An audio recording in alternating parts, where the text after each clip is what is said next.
Is this the Hi. most awkward opening ever? Possibly. Yes. So welcome to the Hallowed Penumbra, which is an actual play for Call of Cthulhu. This is our very first session. We had some issues come up previously, but we got there, and that's the main thing. We persisted. I will be the keeper for this evening. I do know the rules. I do know how to run the game. Am I anxious and potentially going to forget the rules? Sure, but that's okay because I throw half of them out the window anyway, so it's really much of a muchness. But let's hear from our players. So first up, Evelyn. Oh, that's me. Hi. I'm Shadowmere. Uh, you can find me apart from when I'm here now. Thank you for having me. Um, you can find me on Meeples and Dragons. I've got a game this Saturday night. It's the second book in the Radiant Shadow series, where I play Mira. But tonight, I'm here on the Law Rights channel, and I'm playing Evelyn Evie Ward, who is a lovely, stylish young lady, likes to sew. Um, she's she's pretty cool, very handy with the fine details. So we'll see what she can discover as she goes along. Do you want to throw to the next person? We'll put it. Uh, Who do you want to throw under the sure. bus? Let's go with Bonnie Doyle. Hi, my name is Katrina and I am playing Bonnie Doyle. Normally you would find me as Katrina, hanging out with a group called Tales from Rat City. And we like to make historical content and do shows. Um, Excuse me, are you just casually fucking waving your any around? Yes. is this an Emmy? Yes, yeah, it is an Fuck Emmy. you. Oh, yeah. So we won an Emmy last year for a show we did the year before, which was a live stream. It was a Call of Cthulhu stream, and we're running it again this year with Promethean. Hopefully, we win another Emmy. That was a bit exciting. If you can, go over to Tales from Rat City and click like on Facebook. Hey, but tonight I am playing a character called Bonnie Doyle. So my character is a union activist who is proficient in the art of suffragitsu. I am going to throw to Andy. Thank you very much. Hi, I'm Andy. You can find me here or in many places on the internet as Andy SPG. And you might have also seen my face here on the Low Rights before playing Tohi in a gay pirate adventure. We'll get back to that one day, I am sure. I miss my gay pirate friends very dearly. But tonight I am playing a guy who's a little bit rough around the edges. His name's Finley Robertson. And he comes from kind of a working background of in the pub, bit gruff, bit ready. I'm excited to see where he goes. And then is it over to you, Promethean, since you are joining us tonight? Does he have the right pair of headphones So on? you'll notice I am not Salt Queen Plays. You may also notice a whole bunch of weird background noise from my microphone until I figure out why my filters aren't working. But hey, hi, g'day, I'm Promethean. This is Zero in it. You might know who I am because I do a bunch of things here, and also over with Hexes and Vexes, and Beeples and Dragons, and on my little casual gaming channel. And tonight, I will be playing Florence Blue, a mature retired actress. Now, for those in the chat, we have a mixed level of experience in the group. The first scenario that we will be playing is designed effectively to help lead people through, learn the mechanics, all those sorts of things to do with how the scenario will play. So if you haven't played Call of Cthulhu before, you will learn things as we go as well. So feel free to, I'm only half paying attention to chat, but feel free to throw questions in and those sorts of things, and I can potentially answer while players are doing things depending on how that goes. No spoilers though. Now, these lovely characters have all been recruited as consultants of a humanitarian order to investigate local mysteries that the police either can't or won't investigate. Now, sometimes these mysteries could be items, people, whatever. In this circumstance, it has been that there is an estate being sold that was acquired by the Museum of Fine Arts in Boston, and someone has called through expressing concern either with the exhibit itself or how the museum came to acquire the exhibit from the person. So these lovely individuals have been sent from Arkham this morning to arrive at the Fine Arts Museum in Boston by 9 a.m.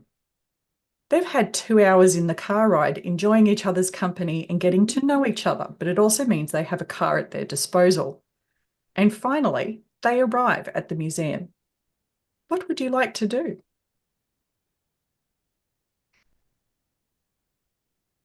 Exit Great the question. vehicle? Yeah. Let's get out of the car and head on in. Yeah. Well, then it means we've got longer than a 5-minute session. That's good. Florence will wait for someone to open the door for her before she exits the vehicle. Nonsense. I'm going to walk around and open it for you. I'm also going to scold you and say, look, this is 1920 or thereabouts. So you need to start opening your own car doors. Let's go. Sweetie, I haven't opened my own car door for 40 years. Oh, must be nice. Must be nice. Now, with that, are any of you individuals taking anything in particular with you as opposed to leaving it in the vehicle? This is our own vehicle, or is this a taxi of some sort? So it has been lent to you by the order to use for this purpose.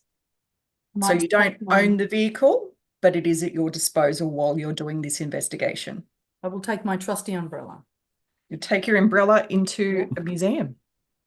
Yeah. Well, you know. Yes, of course. What could possibly go wrong? I know. I think Finley would just make sure that he's got his handy dandy packet of aspirin.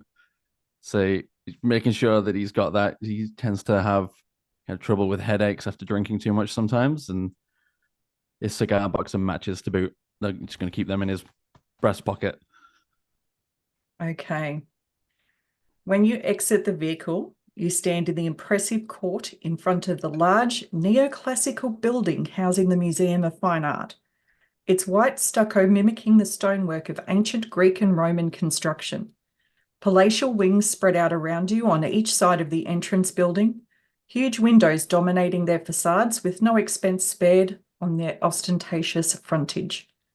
Ahead, the central building rises higher, taking the shape of a Greek temple, fronted from the first floor by 4 Ionic columns, supporting an exquisitely sculpted entablature, detailed with elaborate characters of gods and beasts, itself crowned by a typically triangular and ornamented pediment defining a two-sloped pitched roof. Its braggadocian design invoking the ancients as if to give itself more history than its mere construction would allow. It is 9 a.m, and in the distance you can hear the sounds of commuters going about their day, a steady thrum of traffic, audible above the icy gusts of winds that chill your extremities and hasten you to the entrance. Inside is no less grand. An impressive gallery filled with beautiful statuary and striking works of art set in gilt frames. You are met by the owner of the museum, a portly gentleman named Warren Hollister. He is the curator of the Ormond and he's with the curator of the Ormond exhibition, a striking woman named Miss Browning. Could you please repeat what is the name of the exhibition? I didn't hear that. The Ormond, O-R-M-O-N-D. Wonderful. Now, Mr. Hollister gives you a piece of paper that's effectively a telegram with new orders from the Bluestone advising that an idol has gone missing overnight from the exhibition and requesting that you investigate the disappearance of this idol. And the idol is called the Idol of Thoth, Thoth.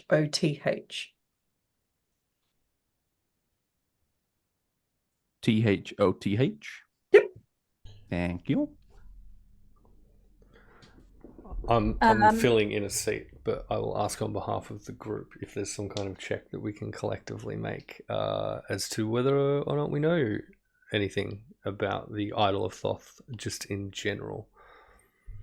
Okay, so you can either make a history or religion or a role relating to Egyptology.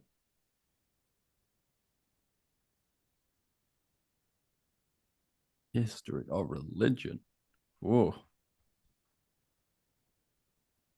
I am not proficient in any of those things. Hey, Nor am I. if you roll below a 5, you still succeed. Gosh, I could just dump all my luck on it, huh? You know what happens in group lectures then. Would anyone here, Florence, Finlay, Evie? Is Evie all right? Are you all right with us calling you Evie? Yes, Eva's fine. Lovely. I don't know why Evelyn is such a nice name. Well, it was what my mother called me, but I'm happy with Evie. Sometimes it's quicker. This is true, and if I need to find your attention, sometimes you need to be quick. You do indeed. Would anyone here have studied any history or have a religious background of any sort? I've heard people talking over drinks for many years, and I try and rack my brains, but I'm not coming up with anything right now. I've got an idea. Why don't we just throw it back to our curator and tell us everything she knows about this idol? Before we do that, I rolled a fucking 5 on history. Wow. Tick your history skill. Tick your history skill. So you would be aware that Thoth is one of the gods of Egypt.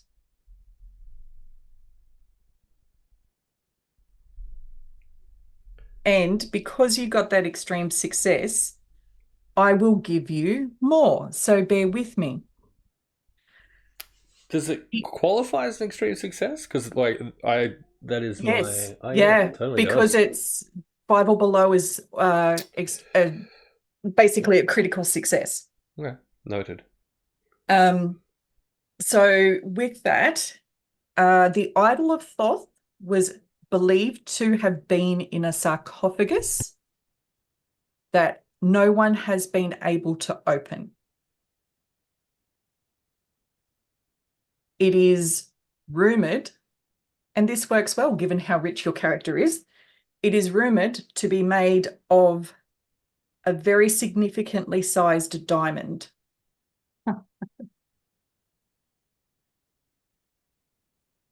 But of course, no one's been able to open it to confirm those. So, sorry, the Idol of Thoth is made from a diamond and it's inside the sarcophagus. Got You it. don't know that. Oh, sorry, is that right? That's what I thought I just heard. You did, but you don't know that.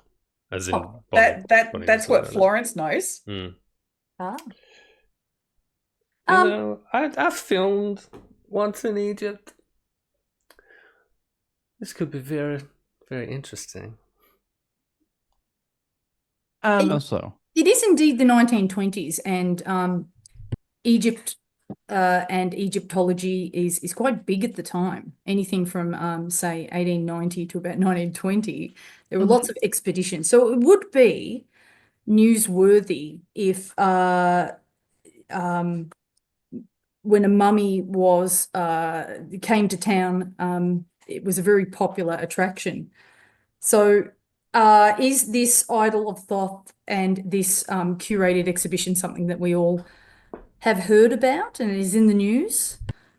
So it is an advertised exhibition that is meant to open tonight. Ah,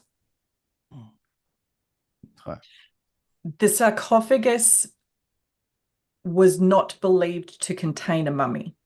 It was a sarcophagus by design, but it is not a full body size sarcophagus. It is a smaller sarcophagus. So visibly, it looks like what you would find a mummy in, but it's not. It had this idol in it instead.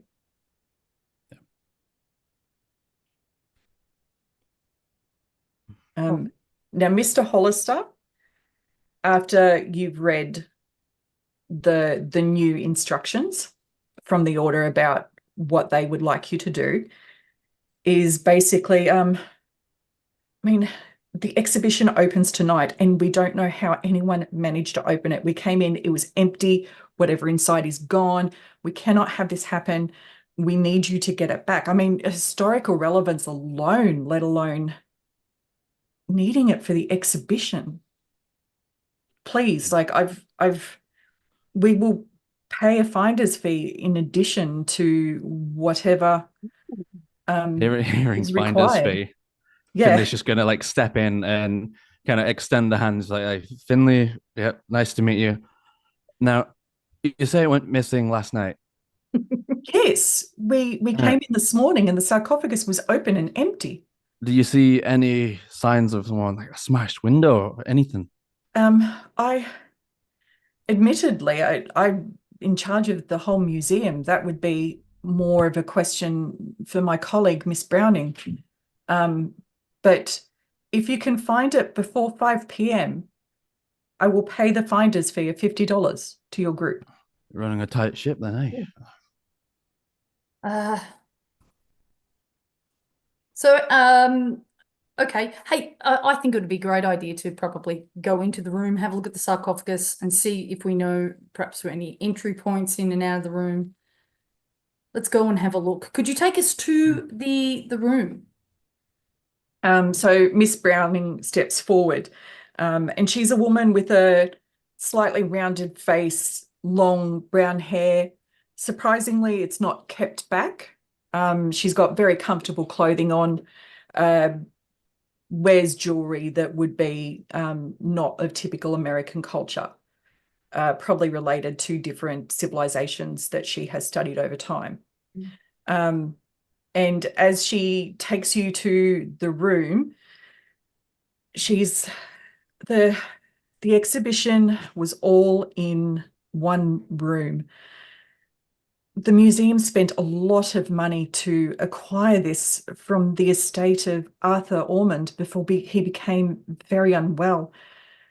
And the whole thing is extremely valuable, not just the idol. It's got so many relics from the Ptolemaic all the way back to the Middle Kingdom of Egypt. There's nothing connecting them on an academic level, but they're just all so beautiful that they had to be kept together. And I know that there's the rumors about what the idol is, but it's because the legend about the sarcophagus is that it was a gift from Thoth himself, and that's why it's the idol of Thoth, because Thoth gave the gift in the sarcophagus. And no one has ever managed to open it until now. So I don't know how they managed to open the sarcophagus. Now, I will continue Florence's history check, but if anyone else wants to do an archaeology or a hard intelligence check. Well, I'll give an intelligence one a try. I think kind of hearing this, I'm going to try and make sense of it because it's all going over Finley's head just a little bit. So So that's with the bin in the top right, my characteristics, right? Just straight against that one. And that is not. That is nope. Straight over. Gonna look a little bit kind of grumpy that she's kind of bringing this all up. It's like, this doesn't really mean anything to me. You want me to find something? I don't really care. Yeah, something's going on here. I believe I also would like to roll intelligence. Mhm. Yeah. I've rolled very well, 32, which is less than half. Awesome. So both yourself and Florence, the name Arthur Ormond is known to you. Oh, it is. He is a famous adventurer and an Egyptologist Yep. who is notorious for both finding and acquiring priceless antiquities, but doesn't always use scrupulous means to get them, shall we say. How old is he? He would be middle-aged. Just take it off the tail. Okay. That's all Excellent. Egyptologists, really, isn't it? Yes, funnily enough. Now, don't forget, at any point, if you are concerned about what someone is telling you, you can do a psychology roll to try and figure out if they're telling you the truth.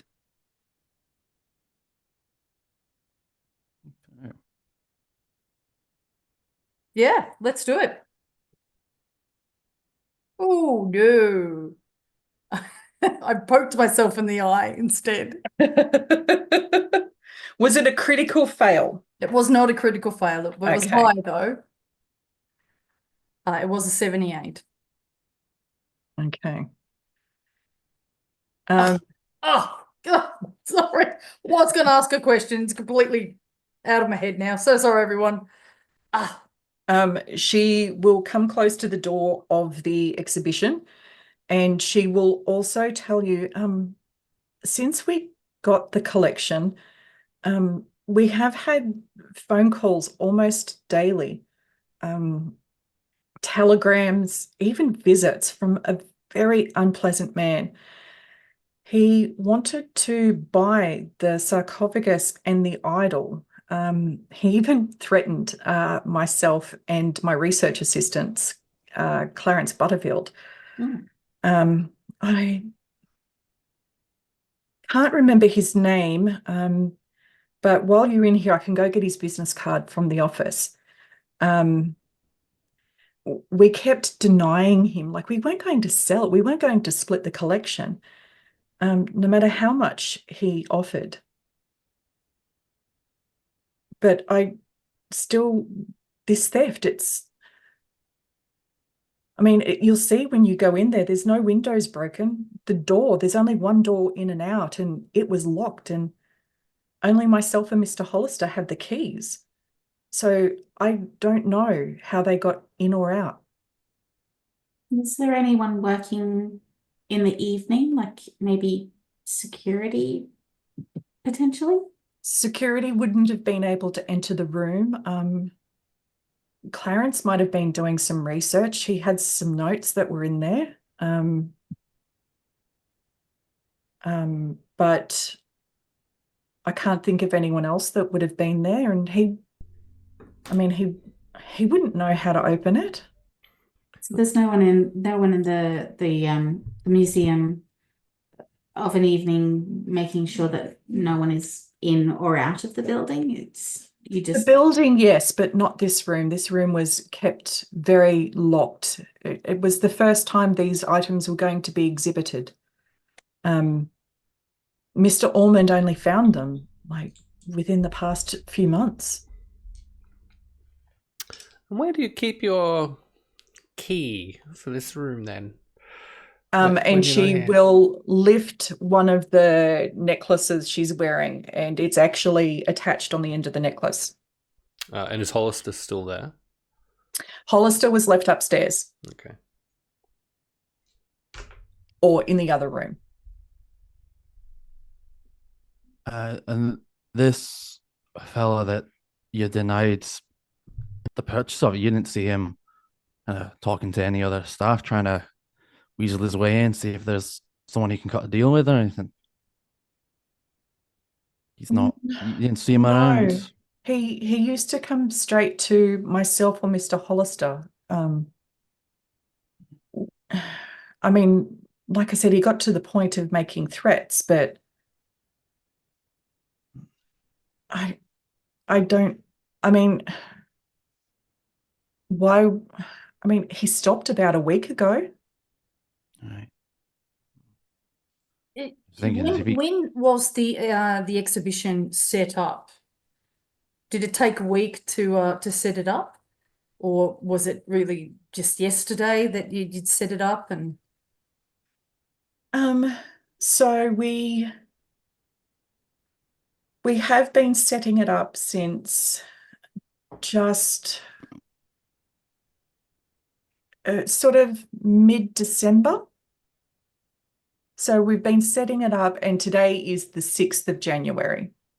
right, so where had the sarcophagus been stored before then? I don't know. You would, I mean, you can't really talk to Mr. Ormond. He's unwell, but I believe it was just in his estate. Oh, if it's not, am I getting this right? The sarcophagus has never been opened before. Correct. Now it's open and the idol's missing. How do we know it's never been opened before? So Arthur Ormond only discovered the sarcophagus in like when he last came back from Egypt. So it's a legend that it's never been opened before. To their knowledge, it's never been opened before. But when you gave it a good shake, there was definitely something inside. And it was Righto. heavy. Hey, I'd like to do a spot hidden. I feel like maybe if we Would you don't like have to any- enter the room first? Yes, I assumed we were already in the room. Sorry, still got my thumb in my eye. You're fine. Yes, let's enter the room.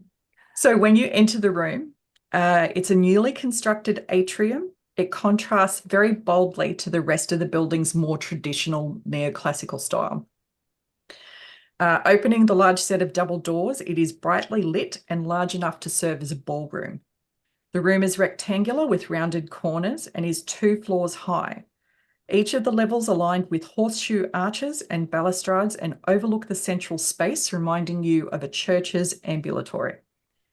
While sober in style, the arches and columns supporting them are richly detailed in a style carelessly mixing Hindu and Islamic designs.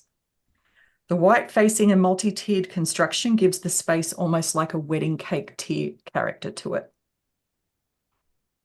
The room is dominated and generously lit by an impressive glass canopy held up with sleekly engineered metalwork. The room is further illuminated by a huge set of windows on the opposite side of the room, which look out onto a beautifully landscaped lawn sloping downward into a partially frozen decorative lake. A short flight of stairs lead you down to the main floor, and from this vantage point, you have an enviable view of the Ormond exhibition. Hundreds of Egyptian artifacts, each especially chosen for their rare aesthetic and exceptional beauty, have been expertly arranged to both catch the eye and best use the space. At the far end of the room, on a strikingly carved stone pedestal, itself on a raised platform, sits the open sarcophagus that until recently contained the idol of Thoth.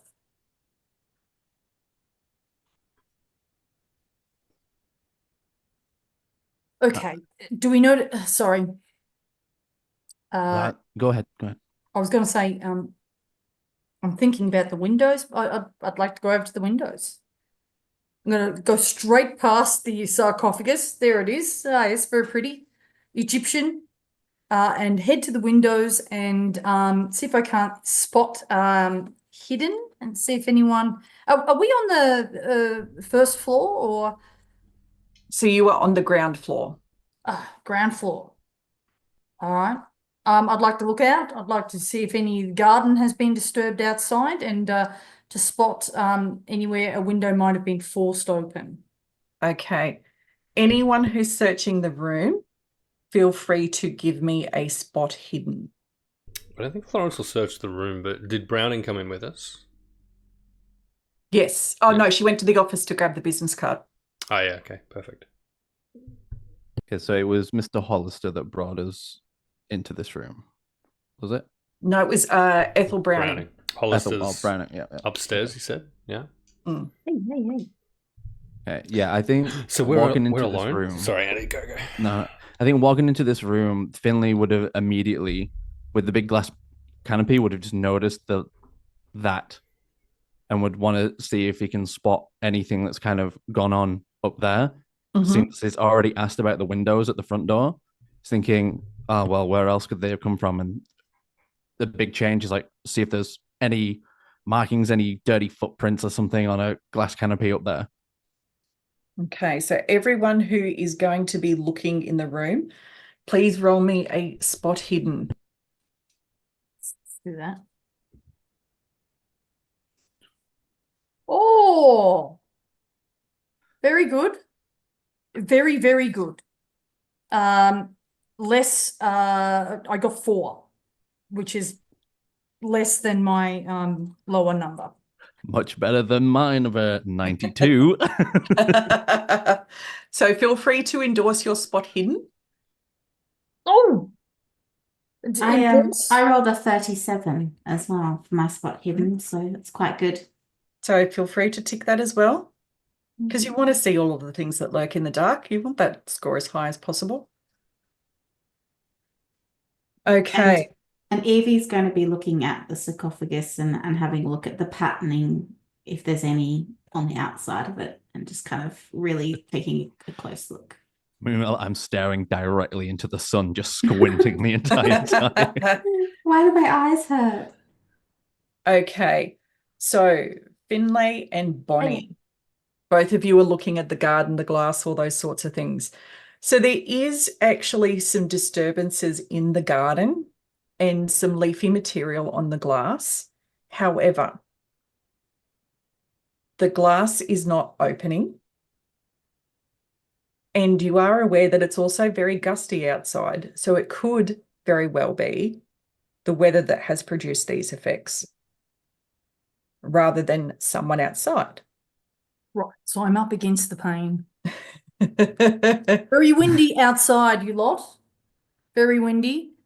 Is that spot hidden only on the windows, or is it anything else has caught my eye in the room? You do smell faint cigar smoke. Can anyone else smell that?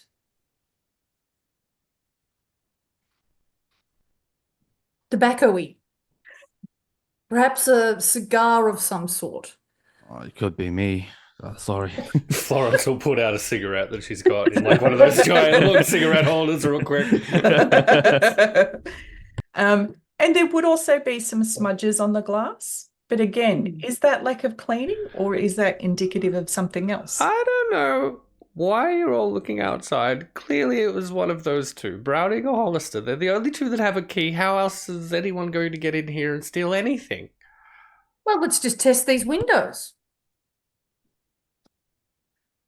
They're not moving? They are not moving. They are inbuilt windows. It's almost like it's a wall of windows. They're not designed to be opened. They've nailed them straight in. Goodness. They could be obviously replaced, all those sorts of things, but they're not like your normal windows. It is like a whole wall that's 2-story high just of glass.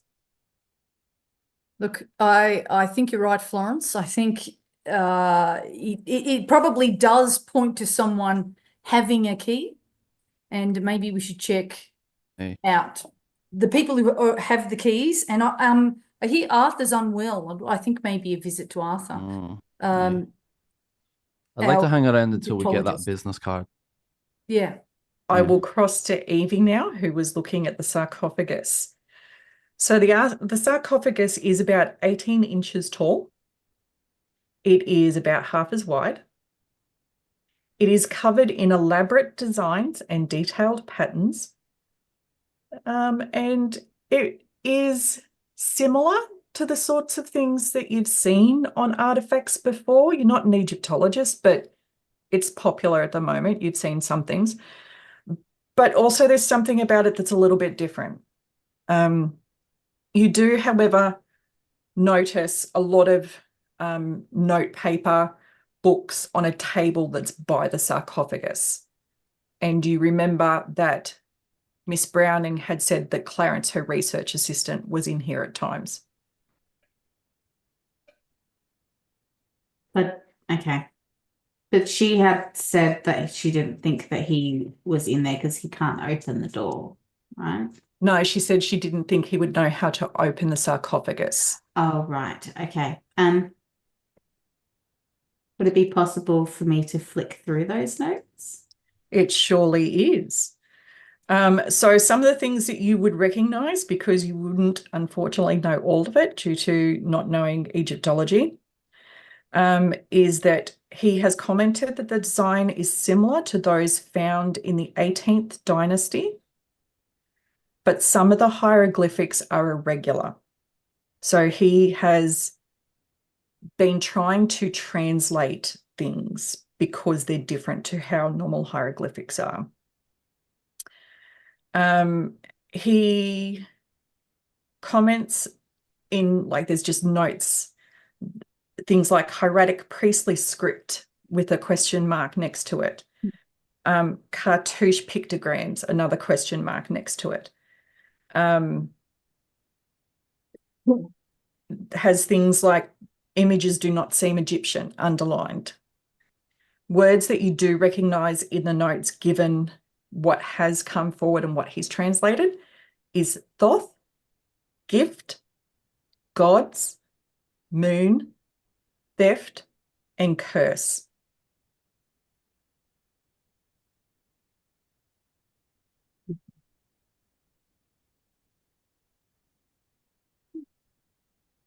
Perfect. Thank you. I will I'll just pop the notes back down.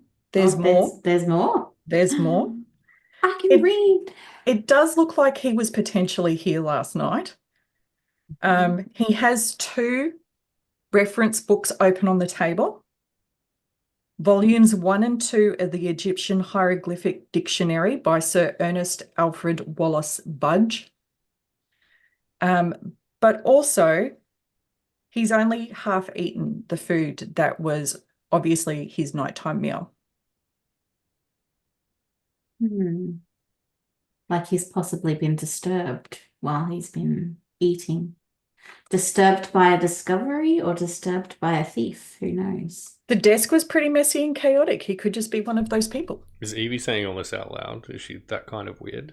Or Yeah, she would probably be mumbling that to herself. So if you're close by, you may hear her talking to herself. Jinkers! Mystery unfolds. Yeah, I am that kind of weird. Good to know. Now, there are additional papers, but they are disorganized. For you to organize and read them will take time and a library use role. It is up to you whether or not you pursue this. I mean, she's got some skills, I guess, in terms of seeing patterns, given that she is a seamstress. So potentially I'll give it a go and see whether I can kind of match things up. Is there, in Call of Cthulhu, is there some kind of like a help or assistance type mechanic? Because Florence has done all of her own taxes for many years, and consequently has a fairly high skill set in library use. I feel like maybe she could provide some assistance to Evie. So what I will do, given both of you are trying to organize it, is I will let you both roll. If one of you succeeds, it still takes half an hour. If you both succeed, I'll reduce the time and say that it went quicker. Library use. Correct. It's a success. Mine was a success. I got 35, but I rolled a 31. Okay. So by reorganizing his notes into some semblance of order, because this person truly was chaotic in how he kept things, you gain several passages. I'll go through them one by one and you can ask questions after each one. If you want questions, that is. Even after weeks of study, a full translation of the sarcophagus still eludes me and may be beyond my skills to complete. The use of the hieratic script is bizarre to say the least, with strange formalities in word choice and grammatical structure that I have never observed before. The hieroglyphics themselves do not seem to follow the customary conventions and may be unique to this artifact. Okay, second one is a series of sentences, each with question marks after them. So, gift from Thoth. Stolen by Thoth. Contains a gift from God to the Pharaoh of the blackest night. The cartouche refers to a presently unknown Pharaoh. How does it open? There's no visible seam. Does it open, or is that just part of the myth? I'm sorry, that was Pharaoh of the Blackest Night. Yes. Which is a presently unknown Pharaoh. Okay. The notes also refer to two texts. So the first one that he refers to, the images remind me of something I saw in the recent translation of the Book of the Dead by Dr. Thomas Williams.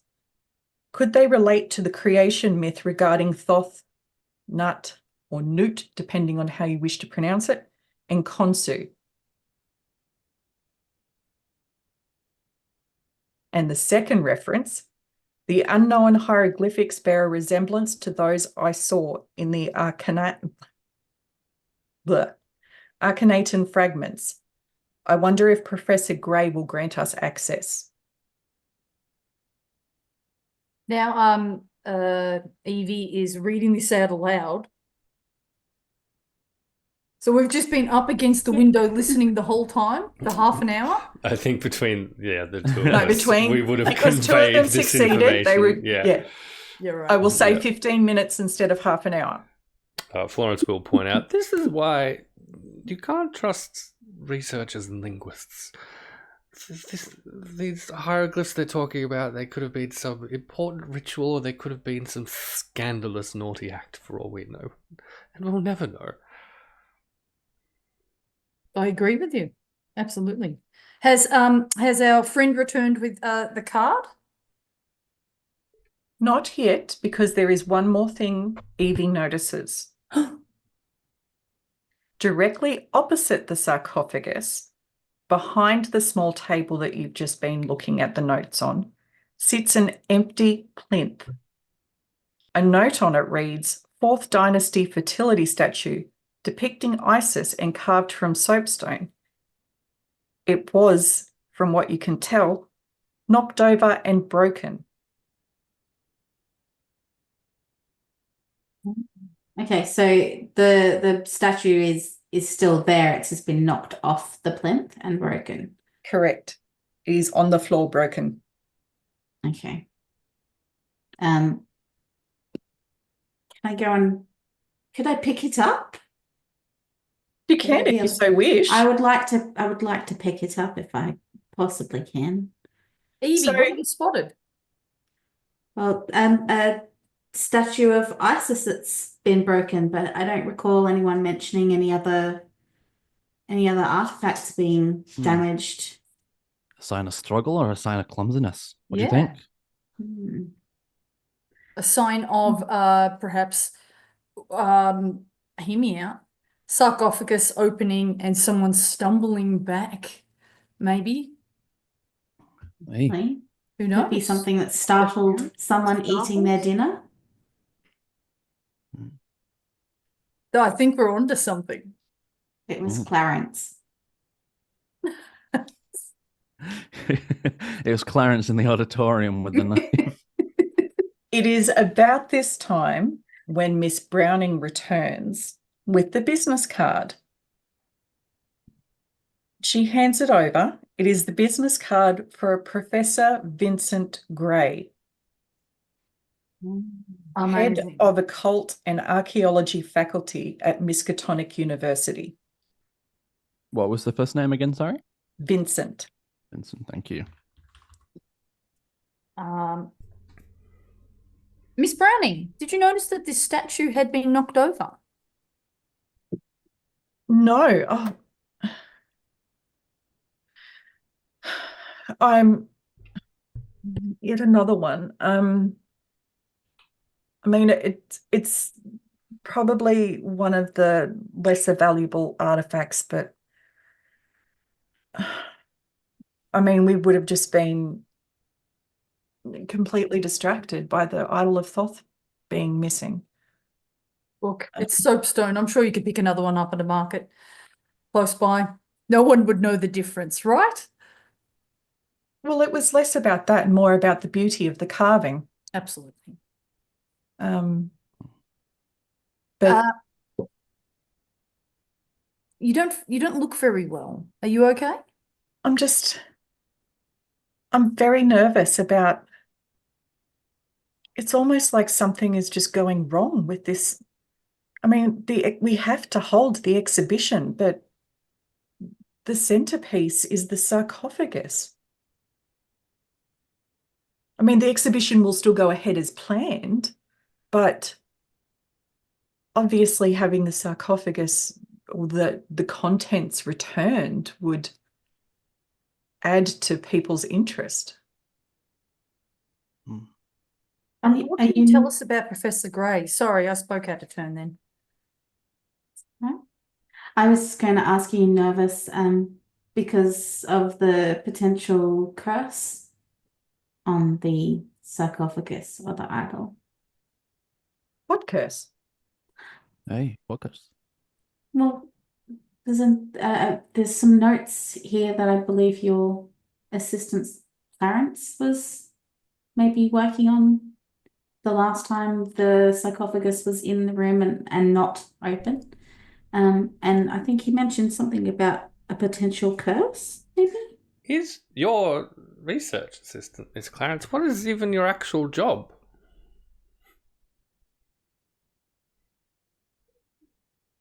Clarence's job, he's a research assistant. Is he not your research assistant? Well, yes. Do you not review his research? When he finishes it, but if he's still taking notes and processing it, then I wouldn't be reviewing his notes. May I ask, when was the last time you saw the sarcophagus unopened? Late yesterday when I left. Okay, and that was before Mr. Hollister or after Mr. Hollister? After Mr. Hollister. Okay. And Clarence was still here? Yes, but I mean, the door can be locked on the way out. Is there a chance that it could have potentially not locked properly? I don't believe it was locked this morning. Oh, yes, but if, say, for instance, it was left slightly ajar on the way out, someone could have come in, taken what they needed to, and then closed it and locked it properly behind them. But I still don't understand how wouldn't they have just taken the whole sarcophagus? Well, not when you're trying to move quickly. I would imagine it would be quite heavy. Anyone is free to do a science roll if they so choose. The physics of sarcophagi theft. I won't do that, but what I have done is a psychology roll on her statement to me that she doesn't review her researcher's notes, because I think that's sus. And I passed that with a 33. She is definitely nervous about something. Mm-hmm. Whether or not it's the exhibition, you don't know. She is telling the truth in that she doesn't review Clarence's notes until he's basically collated them. Okay. It's a good way to get poor research Is it quality. possible Clarence was the last person in the room? Well, he was the last person in the room. Do we need to speak to Clarence? Is he here today? He should be here. He hasn't arrived yet, but I mean, he's a brilliant researcher, but punctuality, messiness, there's some trades to be made for the brilliant mind that he has. Now, you say he's brilliant researcher. Now, I'm thinking motive here. Do you think he's fairly compensated for the work that he does, seeing he's got the title assistant? I believe he is fairly compensated, yes. He gets access to a lot of resources that he wouldn't normally get access to Now, I'm talking for his money, own research. not just the resources, money. He can't live on books. Well, you can if you sell them. I think you might have just answered my question here. Maybe he's fencing some of your stuff. He's the last one in here. Leaves it ajar. You know, your calls from your pestering Mr. Grey stopped a week ago. I'm trying to put some things together. And you left Clarence here, the last one after Mr. Hollister. Is that true? I mean, he likes to do his research in peace, but he's never been worried about those sorts of things. Like he's very reliable. Well, not with time, but in regards to he basically lives for academic knowledge. Something else I found in the notes that could potentially support that that theory, if he does in fact live for academic knowledge. He does mention that Professor Gray had some sort of information that he was hoping to see so that he could help translate some of the images on sarcophagus. So potentially, you did say that Professor Gray is the one that was trying to buy the idol. Maybe there was a bit of a trade. Well, And I Clarence- noticed you've avoided answering Ms. Doyle's earlier question about what you know about Professor Gray. well, he's the head of occult and archaeology, and I have not really had much experience with him apart from the harassment that he has given since we got the exhibition. But I know that Clarence could have mentioned it because of Professor Gray's access to the university library at the Miskatonic University. If he was seeking reference books or things like that, it's potential that that was who you would contact to get access to those sorts of books.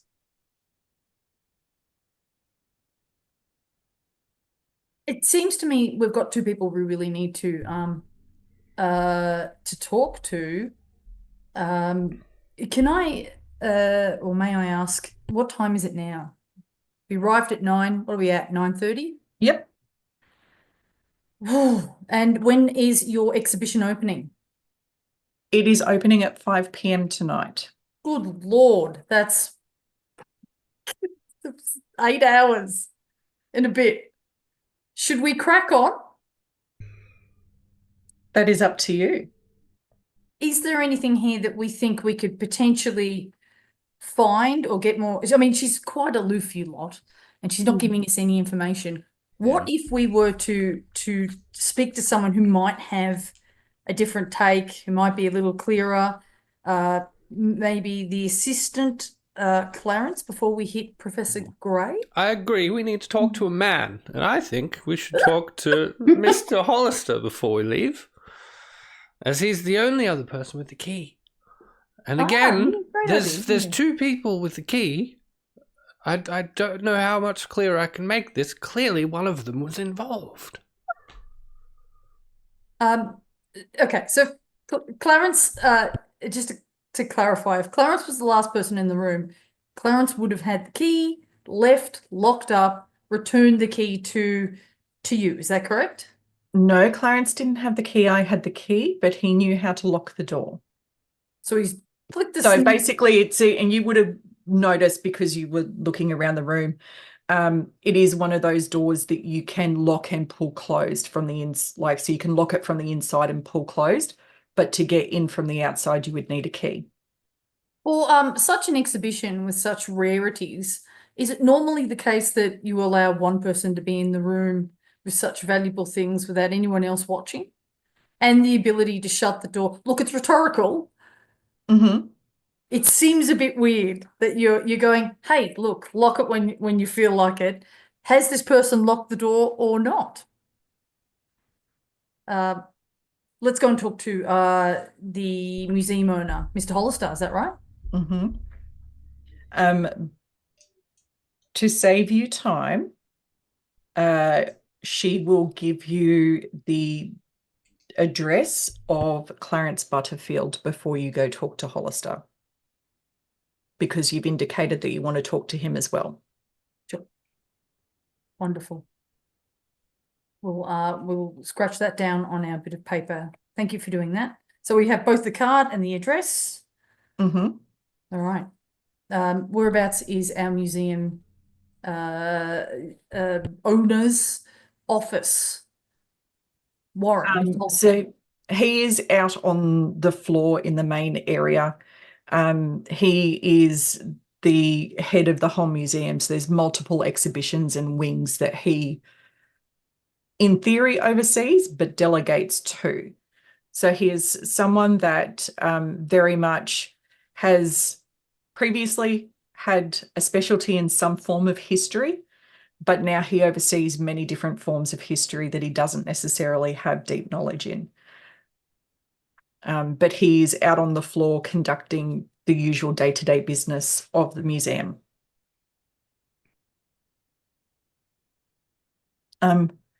Is there anything else I can help you with?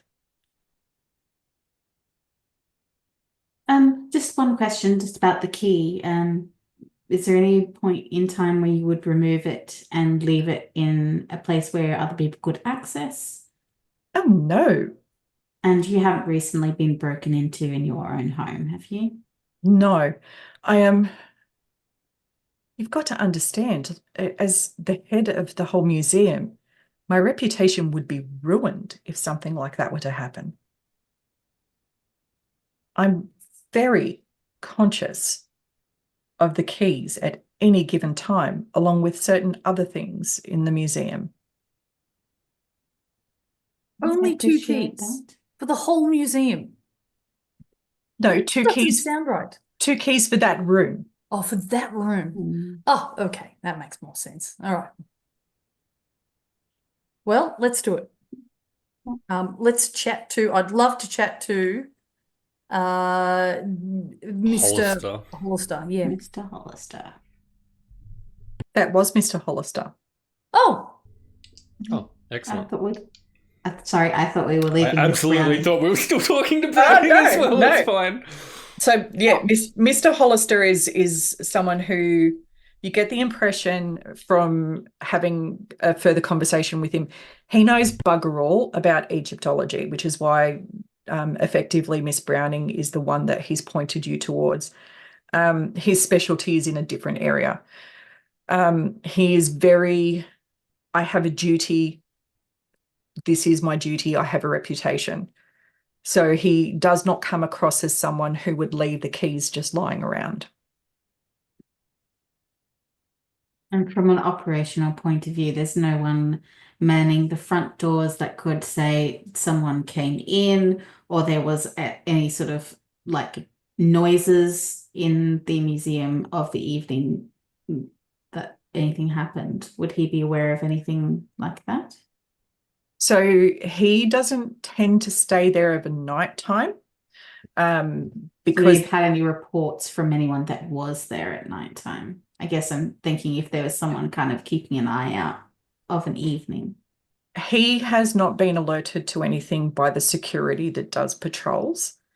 but areas of research are obviously closed off to whoever is the curator for individual exhibitions, unless they've already been opened, because then the public has already viewed them.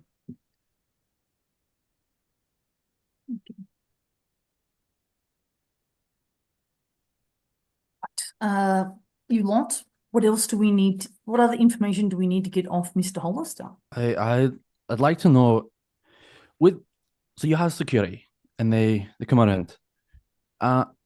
Do they have set times that they do their patrols? Are they kind of here all night? Is there any way we can know that? Maybe we can get a window where someone kind of maybe came in or went out that they didn't see?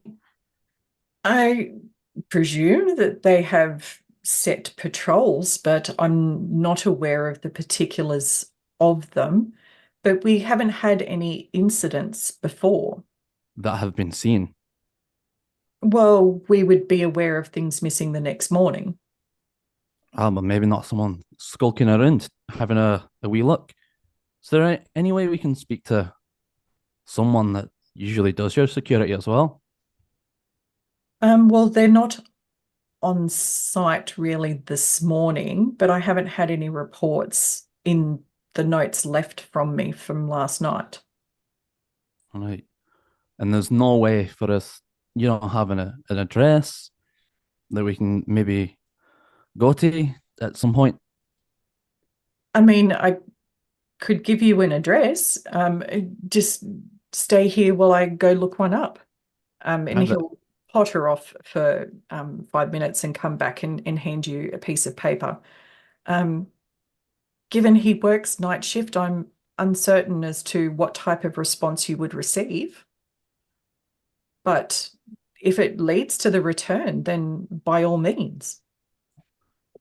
Ticking all the boxes, you know? Thank you very much. Often it's people that are the weakest link. So we've got 3 suspects here, really, we need to investigate. Potentially security, Clarence, the assistant, and Professor Gray. What order do you think it's important that we talk to them in?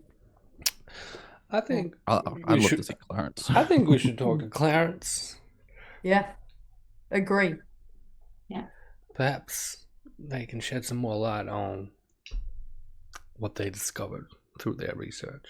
But I think before they leave, Florence will take a piece of paper and a pen and say to Hollister, I'm going to give you the name of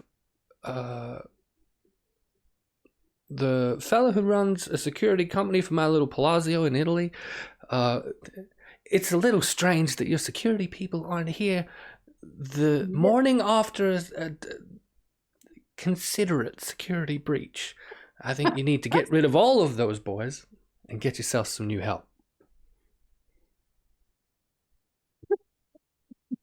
And she'll also write her number down on that same piece of paper and hand it over and give him a little. Her home number. Mm-hmm.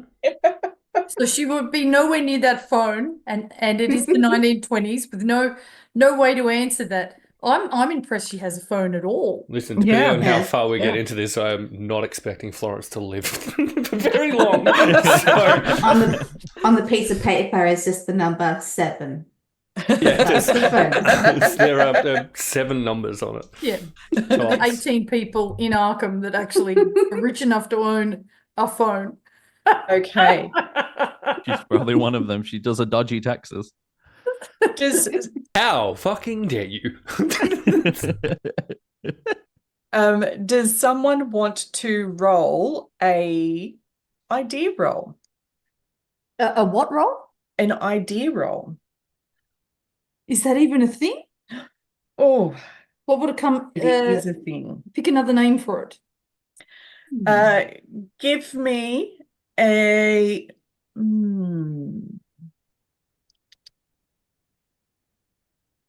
I've got accounting. No. It's one of your top stats. Oh, it's up there. Whereabouts is that? Oh, under intelligence. Intelligence. Oh, okay. Gotcha. Oh. Sure. Yeah, great. I hit exactly my 5th. Okay. I'm going to ask you a question. Where is Arthur Osmond? Because you guys talked about talking to him. Do you know where he is? Arthur Osmond? Arthur Osmond, He's unwell. the Egyptologist? Yes, he's unwell, but do you know where he is? At his estate. Outrageous. I feel like Imagine Florence would. thinking we didn't know where he is. Yeah. Oh, I've left my umbrella inside. I'm just going to run in. If you guys can just hang here, I'll be back in one moment. Excuse me, Mr. Arthur Ormond. I've got one more question for you. Arthur Orwell, the Egyptologist. Where would we find him? Do you mean Osmond? Yes. Of course I meant Arthur. Yes, I did. Or Ormond, Osmond. even. Ormond. Ormond. Ormond. Um, Yep, that's all right.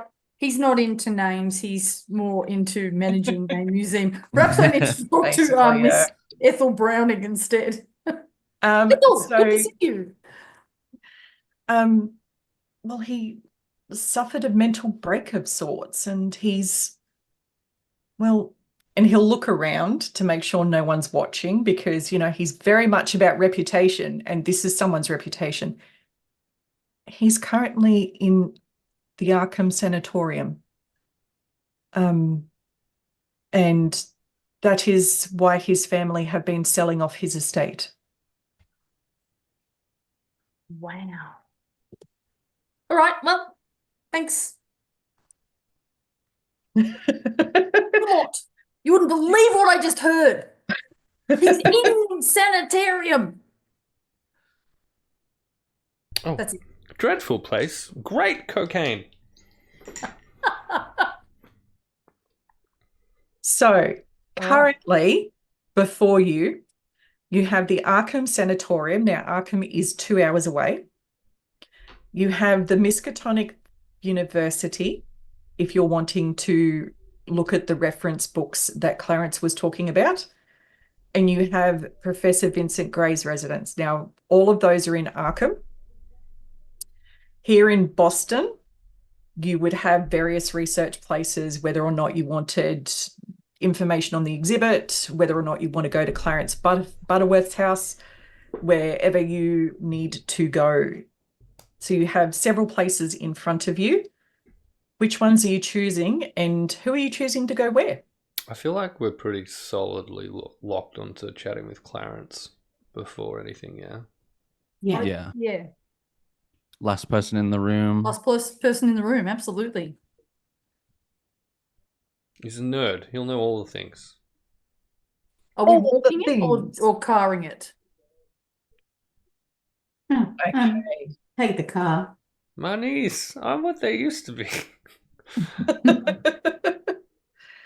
Okay, so we will say that it's actually fairly close. It's within what would be for someone who's used to the commute. He could potentially be taking a long walk to get to work.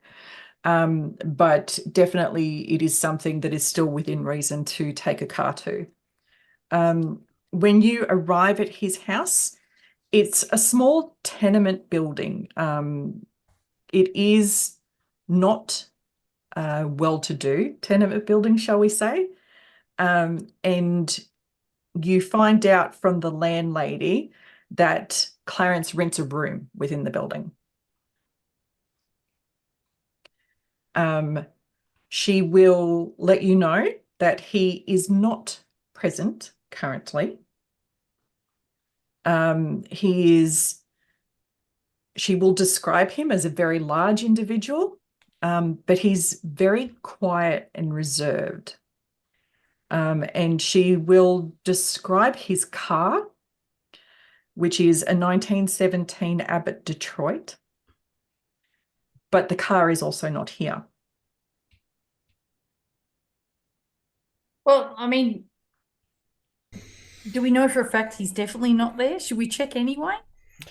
That is up to you. I think Florence to this landlady, you said? Mm-hmm. We'll say, "Oh, that's such a shame.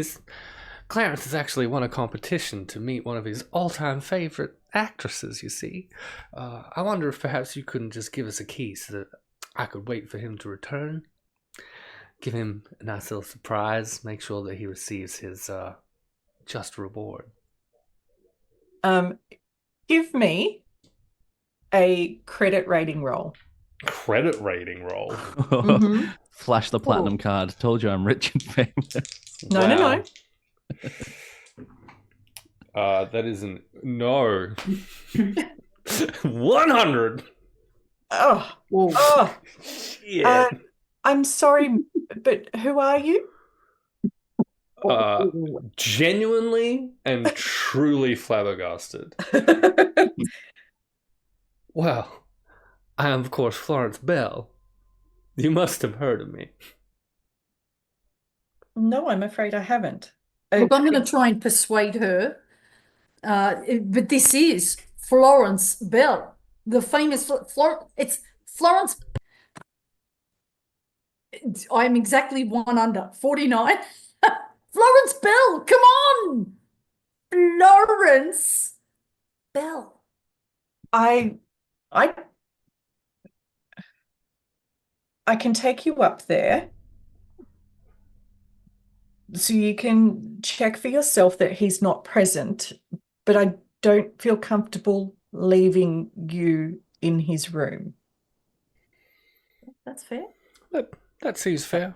Can Finley, in this situation, kind of not use persuasion, but is this an appropriate time to use fast talk where you can kind of talk about how it's just a frail old woman, like she's not going to do anything nefarious, like why would we lie about that? How is she going to be any help to us hauling something downstairs? I will give you a fast talk or a charm. All right, okay. Let me just double check which one is better for me, which I'm pretty sure it will be my fast talk, but I just want to check. Yeah, definitely fast talk. I'll give that a try. So my fast talk is 40, and that is a 65. So she's already taking you up to the room. She's just not leaving you behind in the room. Right. So when you do enter the room, he's not there. He seems to have things in relative good order, but it just kind of looks like it's not that he takes pride in things being orderly. It's like Mum told him to tidy his room. So the room's It's all shoved tidy. under the bed. Yeah. And you know, the landlady confirms with you that terribly messy, but I don't think he would ever tidy his lodgings if I didn't nag him to do it at least occasionally. Do you recall the last time he was here? Okay. So I will get anyone, a charm or persuade roll.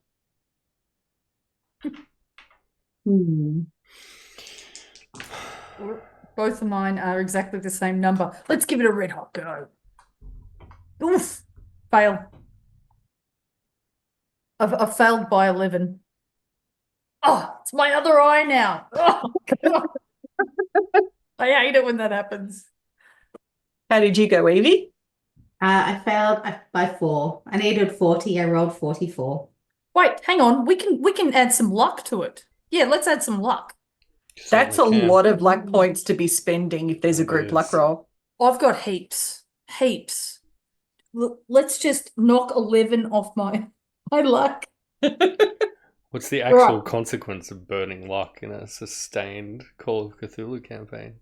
All right, I've made it. I've knocked 11 off my luck. Sustained Call of Cthulhu campaign, we usually only burn luck if it's 1 or 2. That wasn't the question. What's the consequence if you burn through them? You're more likely if there's a group luck check to fail and have bad shit happen. Excellent. Lucky I don't believe in luck.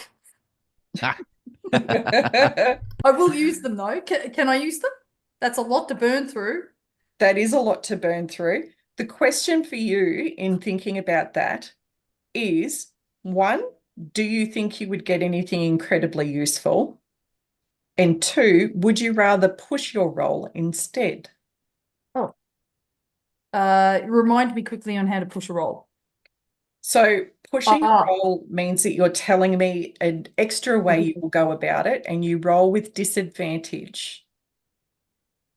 An extra way to go about. Mm. Sorry, what were we doing again? What were we doing? You're We were trying to asking- you're trying to convince her to tell you Oh, yeah. what his movements have been. Yes, let's give it a go. So that would be a persuade, perhaps? Well, I would pick the highest of the two if you're rolling a disadvantage. A charm and persuade are both exactly the same. I also It's have to let baller, you That's my know. hardest. I Ugh, also have to let you know of the potential consequence if you fail a pushed roll. let's do it.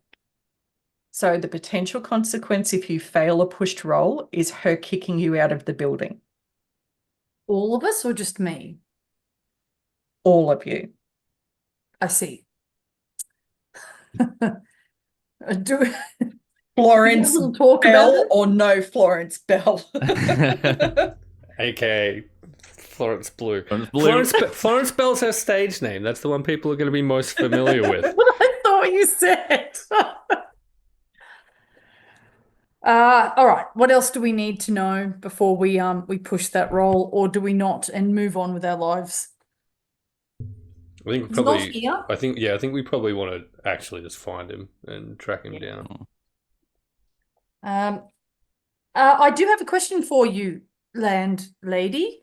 Do you happen to know a Professor Gray, or has Clarence ever spoken of a Professor Gray? No, he does not get visitors, and he does not tend to talk to me about anything connected to his work. Are we inside of his room right now? Is she showing us the inside, or are we Yes. looking from the inside out? Okay. Is there a way for me to look around and see if there's anything that kind of takes my eye that looks like it could be more interesting than the others? Kind of like a book that he's hastily been working on or something that he might have left behind in his chaos? That maybe Feel links? free to roll. Spot hidden or Yes, it would be. all right. That would be a 33, and my spot hidden is 38. So there is nothing in particular that catches your eye. In fact, there's no notes here at all. So that would indicate that all the notes are either at the museum or no longer here for a different reason. Mm-hmm. Okay. Okay. So it's not that you notice anything that catches your eye, it's that you notice things aren't here that should be. So, if I was to roll, say, an intelligence check to determine if it feels likely that Clarence might be on their way to one or the other of the Miskatonic or Professor Gray, would that be doable and achievable? So that would be closer to an idea. Okay. So think education is your formal learning. Intelligence is almost how smart you are, because you can be smart without having gone to university. Idea is linking things together. So think of idea as more putting the pieces into place and making the connections. Okay. So I don't appear to have a separate set of stats for idea. I can see it under int, but I don't seem to have a separate set of stats. Yeah. All right, we'll use intelligence It then. just says also idea score Yeah. on Yeah, that's what mine looks like too. Yeah. So I've rolled a 48 against 70. Because Florence is a smart little kitty cat. So you balance the two ideas in that if he's a suspect, there's a good chance he's on his way to Vincent Gray's residence. Yeah. If he is just a research assistant, then he could very well be on his way to the university to obtain those reference books he discussed in his notes. Hmm. That's, of Excellent. course, depending on whether or not he's just missing. So my incredibly large brain has determined nothing. I love that. I do think it's quite likely Clarence has either gone to the university to do some more research, or perhaps is trying to find Professor Gray. I agree. Shall we go to the university? Seems like some kind of field trip is in order. Aye. Mhm. I mean, if he is at the university, we get 2 for the price of 1. So we want to speak to Gray anyway. If we can catch Clarence there, even better. 'Cause if he goes back to the museum, they'll collar him. They'll keep him there. But if he goes to Gray and they decide to go, we might find him. And Florence will like snap her fingers for the driver of the car. There's a driver of the car, right? No. She'll do it anyway. Which one of us is driving? I'll give it a bash this time. Finley will try and like push you to drive this. He's like, this is my job. I'll drive. Hey, do we need stats for driving? Not for Sure. everyday driving, for maneuver-based driving, so car chases, trying to evade, all those sorts of things, you do have a drive stat. Oh, okay. Grand. All right. In the car. I Thank believe you, the default is lady. 20% for it. Mine's at 30. Do you want me to have a bash? Mine's also at 30. This is like, Finley is a bit like adamant he wants to drive. All right, give me a second. I'll just crank it at the front. I want this to become a thing between these two characters, is a consistent argument about who is the better driver.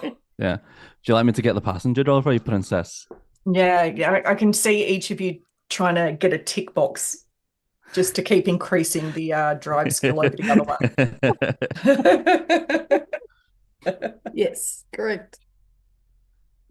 Well, Right. I will open the back door for Madame Blue. Thank you, Evie. Bonnie, would you like to have a roll off to see who kind of stands the ground most for driving? Yes. If you guys want to do a rolly, go for it. Do you want to go highest wins or lowest wins? Oh, it's Cthulhu, lowest wins. The lowest wins. Are you up for that, Bunny? I am up for that, and I Alright. already rolled. Let's just see what you get. No reason. I got a flat 60. Ooh, I got 84. So apparently I'm way too intoxicated to even. Finley and will. also, I've jammed my fingers in the car door. Yeah, Finley will Yeah. rather mockingly just kind of he's that kind of asshole kind of guy. Just open the passenger door for you. But I take a seat. On, and you get. And I'll just walk around the front, kind of looking through the windshield at you as you sit down and get comfortable with your jammed finger, and then get into the driver's door. Yeah. Oh, don't be too upset, Miss Doyle. You can give me the directions. Don't worry. Mr. Robertson seems far more well suited That to way. manual labor anyway. Thanks for recognizing Florence. Aye. All of you currently reside in Arkham, so it would be you won't need anything to actually get to the university. However, it is a 2-hour trip. If you would like to try and make it there faster, I can cut the time down with a successful navigation roll. There is no consequence for failure. It just means that it will still take the full 2 hours. Well, no consequence of failure. Mine's at a very low 10. Mine too. I don't Right, think I yep. could find my way out of the paper bag. Well, if there's no consequence, we may as well have a go. It was a That's 2-hour it. drive. Florence has gone to sleep. It is a 73 that way. 26. That way. Okay, so it takes the full 2 hours basically to get back. So, However, give No. me no, we won't do that one yet. Okay, so We'll what are save we that at? one for later. 2 That's not hours terrifying on at all. 9:30. Plus, what did we spend at the house So there? What are we you're at? probably close to midday. Midday. It's midday. Good Lord. Okay. 5 hours. They asked, was it a sanity check because we've been stuck in the back of the car with Madame Blue snoring away Yeah. whilst she's driving for 2 hours? We have been playing car cricket, right? I And spied for corners. 2 hours. With only spotting 2 other cars on the road in that 2 hours, because that would be accurate, probably, in the 1920s. Yeah. And with our poor navigation skills, hitting every pothole on the way there. It's truly so many shortcuts. Shortcuts. Are we Okay. taking a sanity hit for that? No.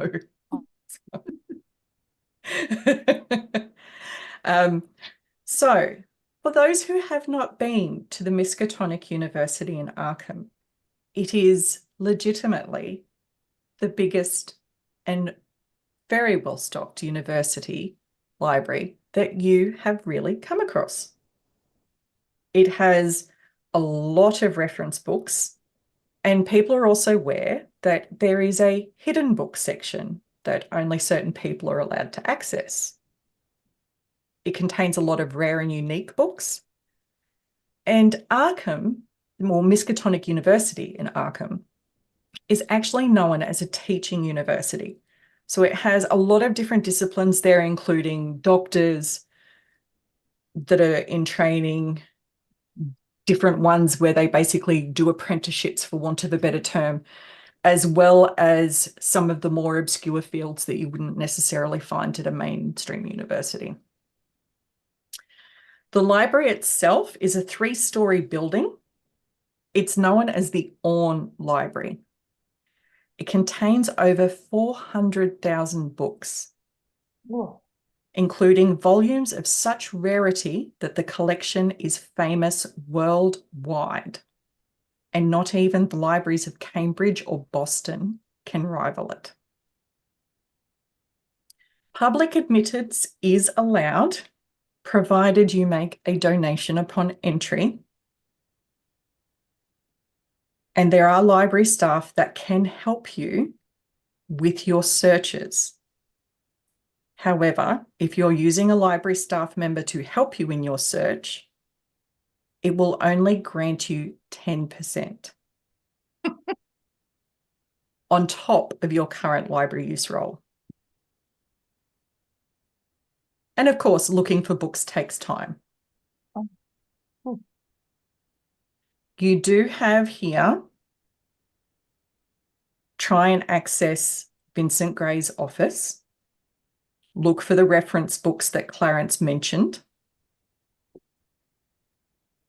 Which do you choose? It's okay, so what, we've just walked straight through the university and gone straight to the library. Perhaps a conversation with the librarian. Should we not figure out, one, if they know either Gray or Clarence, where Gray might be, whether or not Gray is teaching right now? Hey, does Clarence have a last name? Clarence What does this- have a last name. It is Butterworth. Butterworth. Of course. Why did I put Butterfield? Because I probably accidentally said that because I keep thinking it's Butterfield. Makes sense. I don't know why. It's just one of those names that I always get wrong. He's also an actor. It's also a stage name. Yeah. Is this a split up because we have no time job? That of is us up to listen you. books, 2 of us to Mr. Gray. Totally up to you. Yeah. Did we Well, ever find out what makes Mr. Gray sense. looks like? I'm sure his picture, being a senior lecturer, will be up here somewhere. There he is. Yeah, he's there. It Let's says just say professional grey. Let's just say, for all intents and purposes, that Miss Browning described him from one of the physical visits he made to the to the museum. Oh, I don't have my glasses. Sorry, that says Goof, Professor Goof. Sorry. Um, okay, cool. My library is not great. It's at 40. Perhaps. Florence can cover the library, I think. And this is one of those times where I'm more than happy for people to basically better based on their stats for who is going to do what if you're splitting the party. Yeah, so I've got 60 for my library. Yeah, that's pretty good. I'll just say So Finley's 535. definitely more focused on the people aspect. So I'll put it that way. Okay, my library use is 40, so perhaps Florence and I could hang out in the library, and that leaves Finlay and Evie to go and find the professor and Klaus. Does I'm that sound happy like to a do plan? that. Aye. It's a great plan. Whoa, team! Okay, so did people want to take a break here? Take 5-10 minutes, come back, and then I can make you do all your rolls. I mean, it's a wonderful idea. We can do that. Seems very like a thing. good plan. Cheeky little 5 to 10 minute break. Nice. Yeah, I'm down. Okay. Enough time to go refresh beverages, Mm-hmm. That sounds snack great. bowls. Yes. Be prepared for what I said I would do later. What? Don't I've worry immediately about it. forgotten. Andy knows what I'm talking about. Don't worry about it. It's fine. And on that note, hey, I guess we'll see all of you buffoons in chat in approximately 5 to 10 minutes. We love you. So sad we'll never see you again.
We back.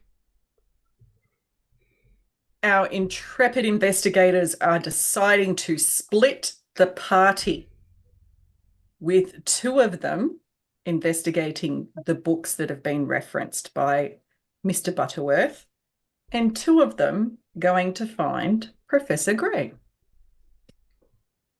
We'll start with the people who are looking for the books first. Now, Evie was gracious enough to write down what the two titles were. Which one are you going to look for first? The Book of the Dead? Or are you going to look for references on the Idol of Thoth or the Pharaoh of the Blackest Night?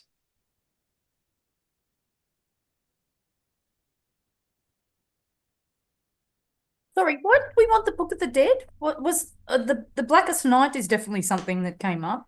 Yep, Yeah, so and Book of the Dead was referenced Clarence also mentioned in the notes. that some of the symbols being used or some of the words being used were similar to what he read as a translation of the Book of the Dead and analysis, which was done by Dr. Thomas Williams. I think Evie showed a particular interest in the Pharaoh of Blackest Night, by which I mean Shadowmere didn't hear what was said and had to have the thing repeated. So I think Florence will look for that one first. So which one are you looking for? The Book of the Dead? No, so references to the Pharaoh of Blackest Night.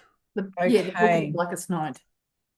I take it you are gaining the assistance of the librarians, like the library staff, to help you find? No, we're using the Dewey Decimal System. I don't know, how poor do they look? Are we not? Let me just figure out how long has that been around for? Oh no, we're good. 1876. How hard could that be? Let's talk to the librarian. Okay, so the people who are looking for the books, give me a roll for the Idol of Thoth or Pharaoh of the Blackest Night references. Library use, please.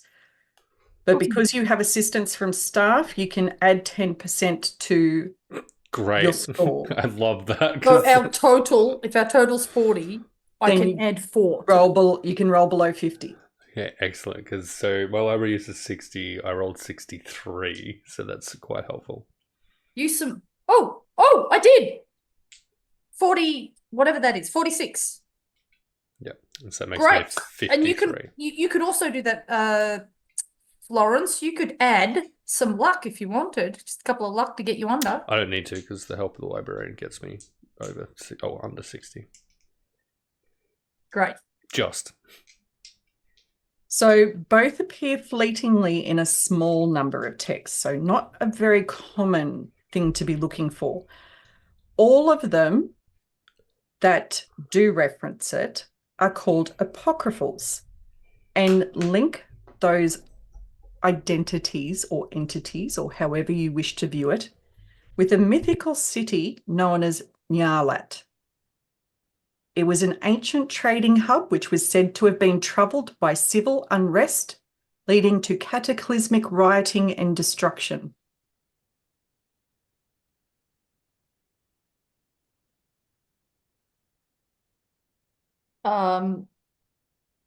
Was the city destroyed, or the ancient training would lead to destruction? So the rioting and civil unrest led to a cataclysmic rioting and destruction of the city. Right. Okay. Now, would you like to look for Book of the Undead? Absolutely. Because that, what did that give us then? It gave you more than you potentially realize. It just depends on what else you find to link things together. Is this another roll, Book of the Dead? This will be another roll for this book. Let's luck it up. How poorly are you rolling? Oh no. No, I did really well. I got 4 again. Just 4. Nice. 004. Nice. Then Wow. endorse that library use roll, because you guys There. are doing meaningful successes. Endorse those skills. Great. What are the chances?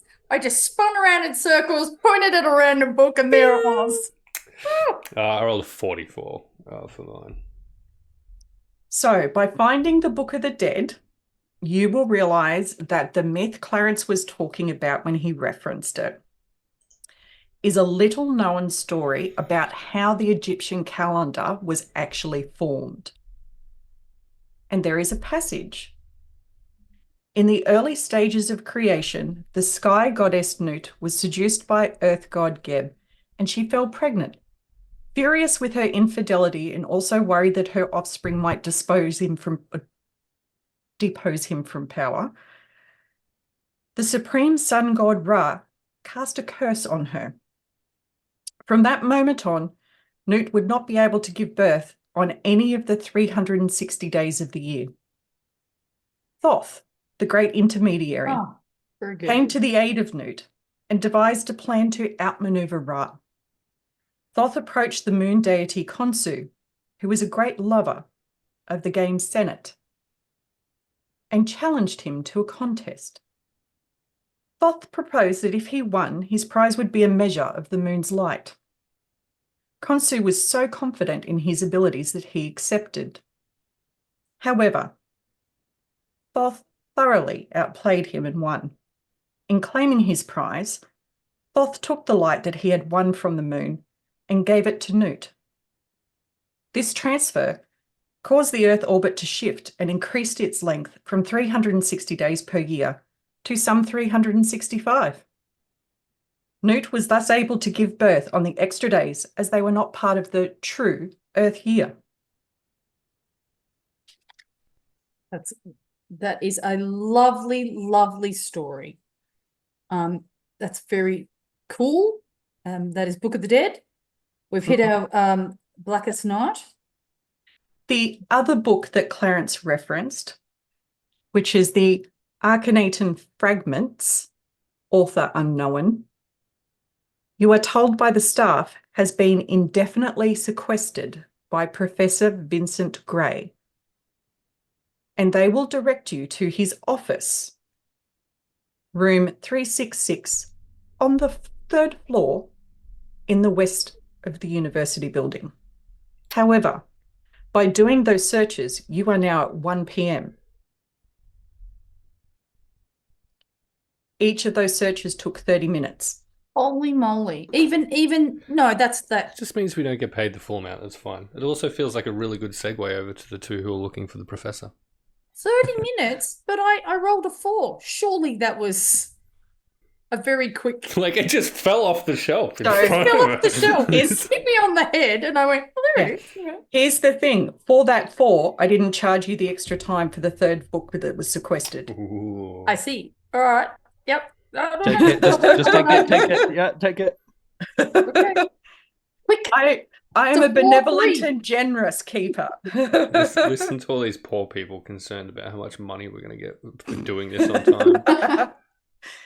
Now, the others, they were directed to Professor Gray's office earlier in the piece as you start your search.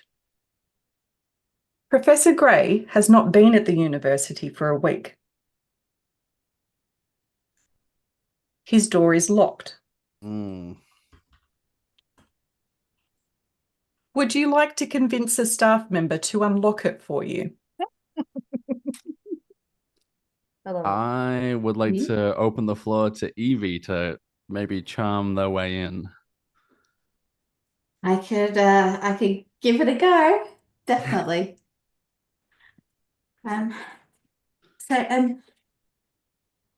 Would you possibly be able to help us open up the office? We're on official business from the museum, and we were just hoping to glean some more information. I don't know if do you know why Professor Gray hasn't been here for a week? I believe anyone- he is unwell. Right.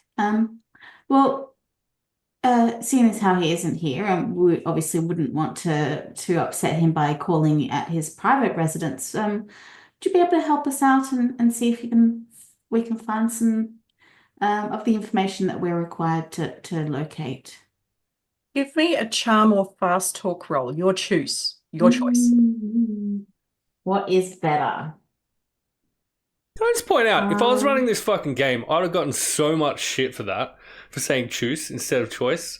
I just need that to be recognized and known. We're being so nice to Tammy.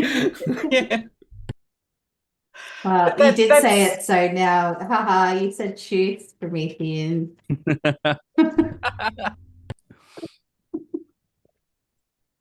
Okay, so I have a charm. Mhm. I have 40 in charm, but I rolled a 43, so I'd like to use some luck if I may. Cross off 3 luck, Mhm. then roll me 3d10. Ooh.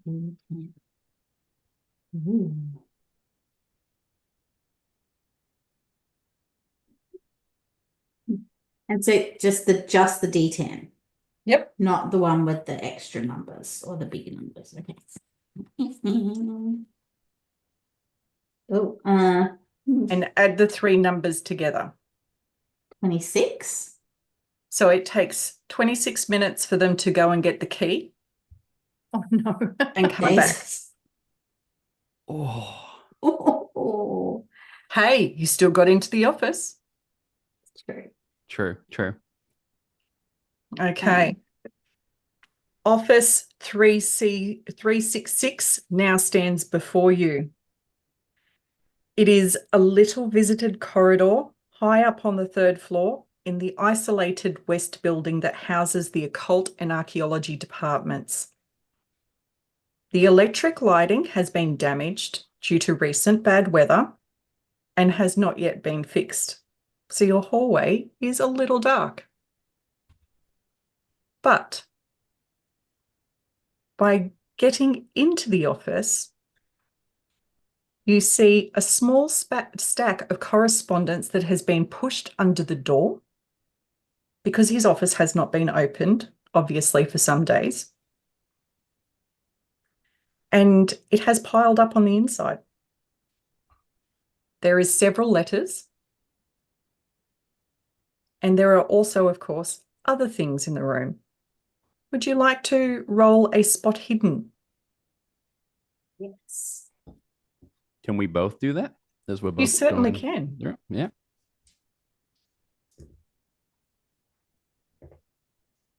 Ah, 43, but my spot hidden's 38.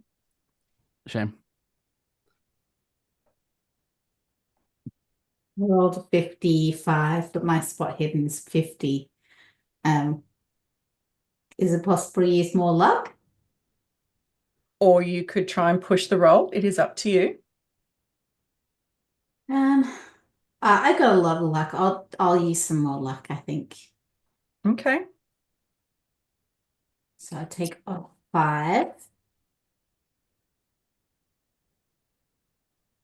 Okay, and just roll the No, that means that you've gotten yourself to a success. You don't have to roll perfect. further. Lovely. Okay. So inside his office, and by searching, including some of the correspondence that was shoved under the door, you find an old gas bill that contains his home address, which is half an hour away from the university. Oh my God.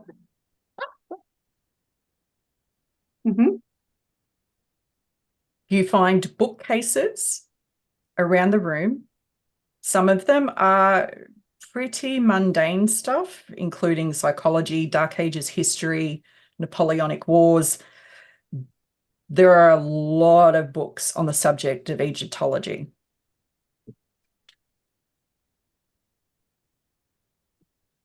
You find a calendar. In fact, by looking on the desk, you find last year's calendar, as well as this year's calendar. On last year's calendar, you find the 7th and 8th of December circled. On this year's calendar, you find the 5th and 6th of January circled.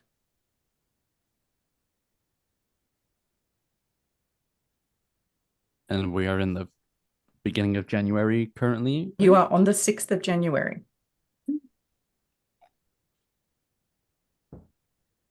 I will get you to do an idea roll, but you will need a hard success to understand what these circles mean. And is that just for Evie? Because Either of you in the room, I presume you're pointing it out to each other. Okay. Oh, okay. I was successful, I think, on that one. So hard idea. So 32, I rolled a 22. Okay.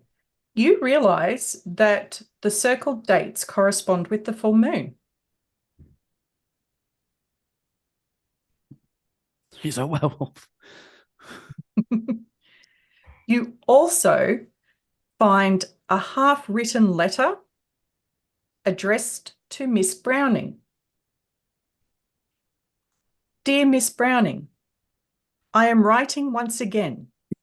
I implore you not to add the Idol of Thoth to your exhibition. The artifact, and scribbled out to the next 3 words, is highly dangerous. But again, he has struck those words out.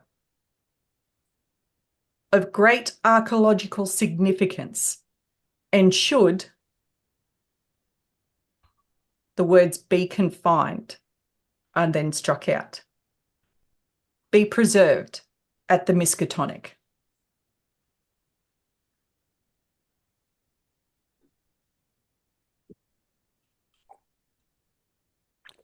Hmm. Hmm. So Miss Browning's obviously not told us. Well, she obviously didn't receive the letter. It's only half constructed But on his desk. he said again, implore again, which would seem to indicate he maybe has told her this sort of stuff before. Hmm. Well, we know that he was harassing them to get the idol in the sarcophagus. Hey. But he might not have disclosed that it was dangerous, or he thought that it was dangerous. Well, he's crossed that Previously. out in this one.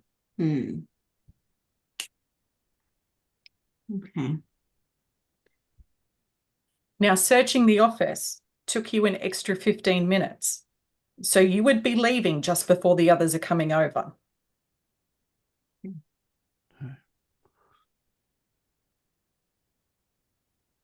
So go ahead. no, you go. You go. So I was just thinking, 'cause with the idea, with kind of put that idea together, say it kind of out loud, so we're both kind of in on the idea, or is that just something that Eve is working in ahead? I think I would have been pointing it out to you at the time, Okay. so showing you the calendars and Hey.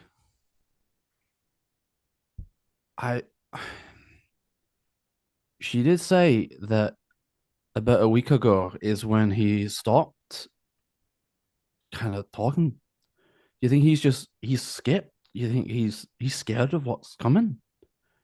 Maybe he didn't have a chance to tell Clarence. it's either that or he wasn't able to persuade Miss Browning, but potentially was able to persuade Clarence. Like if he and thinks it's so they're together. yeah, if he thinks it's so dangerous, maybe he's at his wit's end. Maybe he has convinced Clarence to kind of take it. Let's take that copy of the letter. Take it and we'll show the others. We'll show Miss Browning as well, and maybe convince her that Clarence being the last one there, they obviously have some kind of relationship, so maybe they're both in on it. I mean, it's possible, like, from what Clarence's notes were saying about Professor Gray, it seems like they do have some sort of relationship. So Hey. let's take that and the old gas bill, just in case we do need to Hey. call in at home. Are we heading out of the offices at this point, heading down the corridor? Mm-hmm. Being So we'll familiar with Arkham, we know that his address is about half an hour away and we're running out of time, right? Correct. So you would know, like, for example, if you wish to visit the other Arkham relevant site, which is the sanatorium. It's within like the town. So depending on whether or not, if you were wanting to do both, it would make sense to do the sanatorium first rather than to leave town and then come back to town. Okay. But that's if you want to do the sanatorium. Is it in the same direction as or is the other side of town? No, I will say that you won't spend an arduous amount of time traveling to the sanatorium. Have we arrived? Yes. Of the third floor. God, I'm knackered. Yeah. We have to wait for Florence.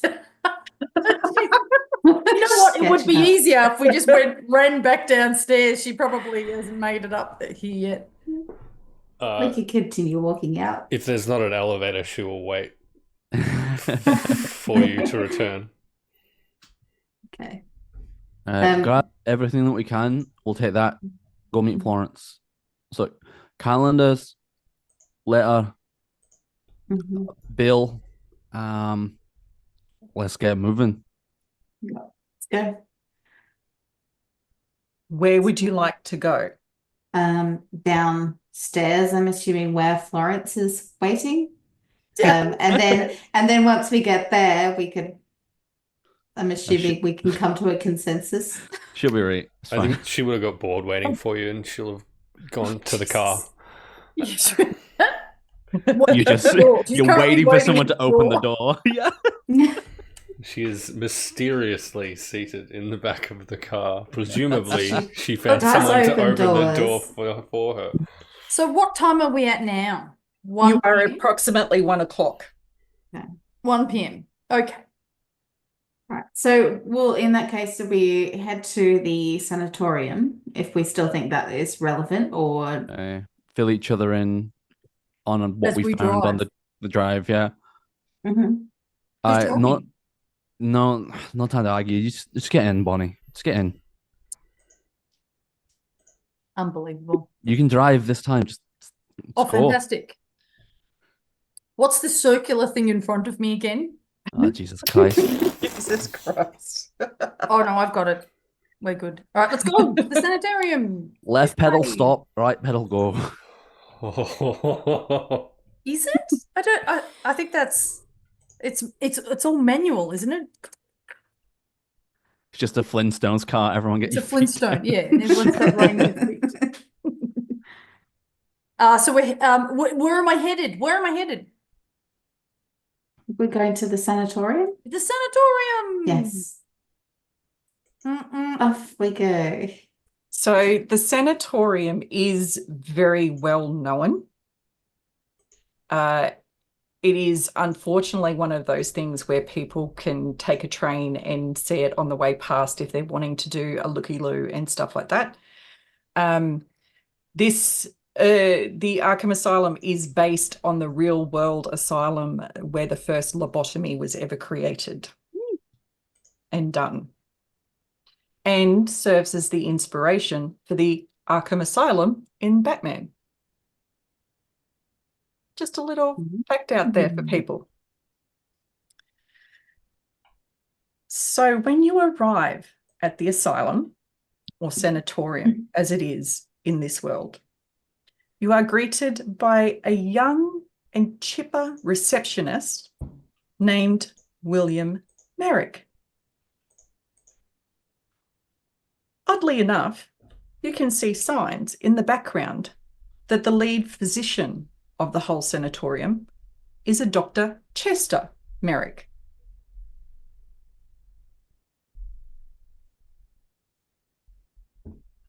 That was Chester, yeah. Ah, I wonder if they're related. It's a lot of medics around here, no? What would you like to do or say to this receptionist? Finley's gonna approach the receptionist and just immediately open with, "Hi, Finley. I'm here on official business for Mr. Ormond. It's crucial about his estate. We need to speak with him immediately. Okay. I will get, and you will decide which of the players does this, a social roll, so fast talk, charm, or a credit rating roll. I have a 50% charm. I've got 65 credit rating and 69 charm.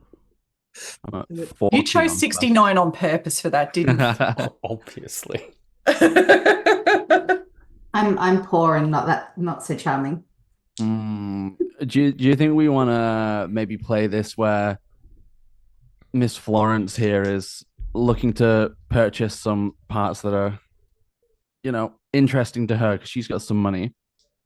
Are we Wanna play it talking that way? human body parts? No, no, like parts of his estate. She's got Oh. money, like play it off that way. Like she's a new benefactor. She needs to kind of get things in order, run it that way.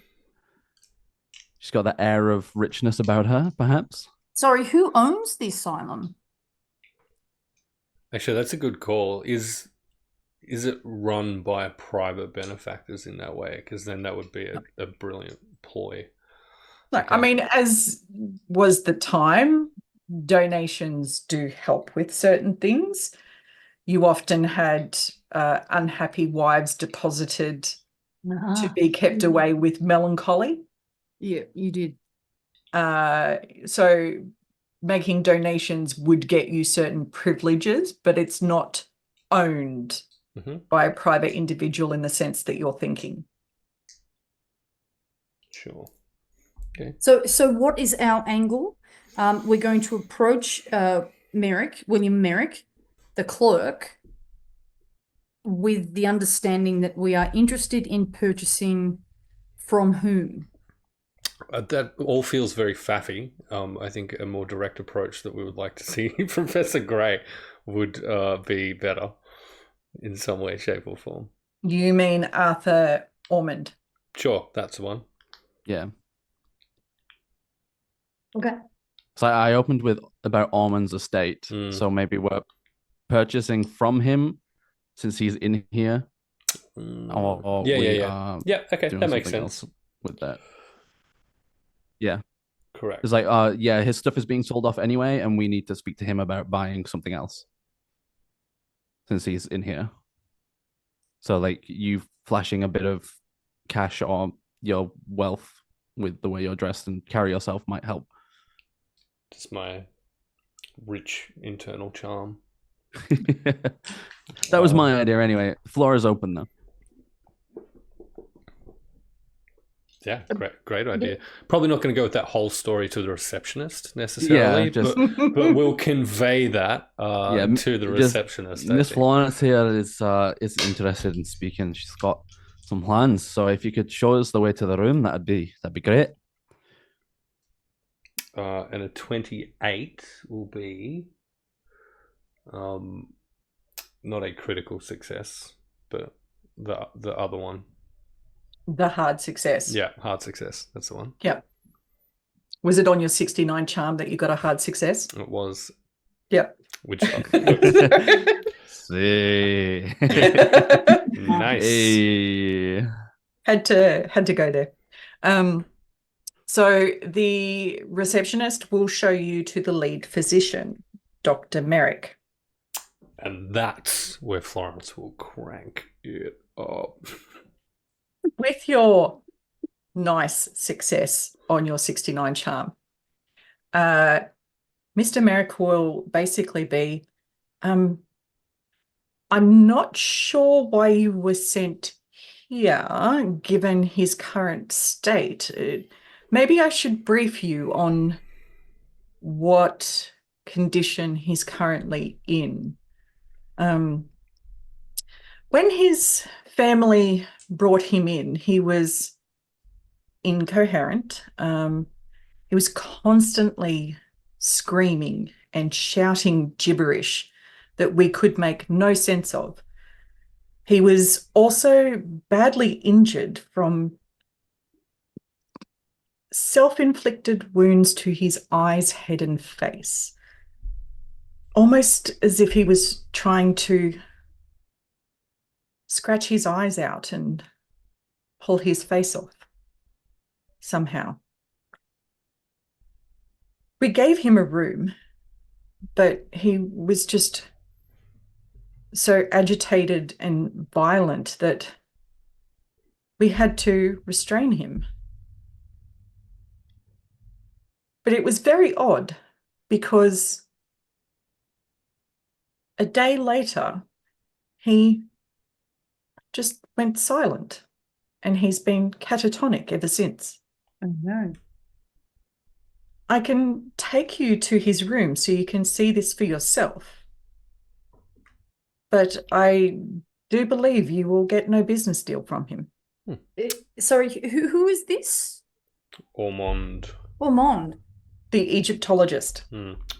Okay. I have a little question. Should we ask if maybe any of the other people we're looking for are also in the asylum? Just Yeah, all the potentially if Oh, yeah. maybe Professor Gray or Clarence has come to see Ormond. Do they have like a guest sign-in book? Yeah. I am not aware of him having any other visitors aside from family and yourselves. Any new intakes of patients, perhaps, then? Yeah. No one that I believe knows him. I mean, we often have new patients, but none names- in his state, shall we say. Well, do the names Vincent Gray and Clarence Butterfield mean anything to you? Not that I can think of. We're still talking to the clerk, aren't we? No, you're talking to the lead doctor. physician. Oh, Dr. Chester. Mm. I see. Yes, doctor, I think you could take us to Ormond now. That would be wonderful. Thank you. Before you go there, Evie, can you give me an idea roll?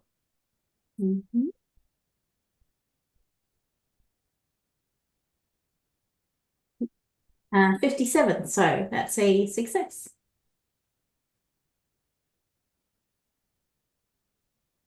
You have not asked when he was admitted, but by putting some things together based on vague timelines you've been given, him becoming catatonic would have occurred after the last full moon ended. So on the 6th of January. No. December Back one. in December. On the December the 8th. Huh. Catatonic for A month. Wow.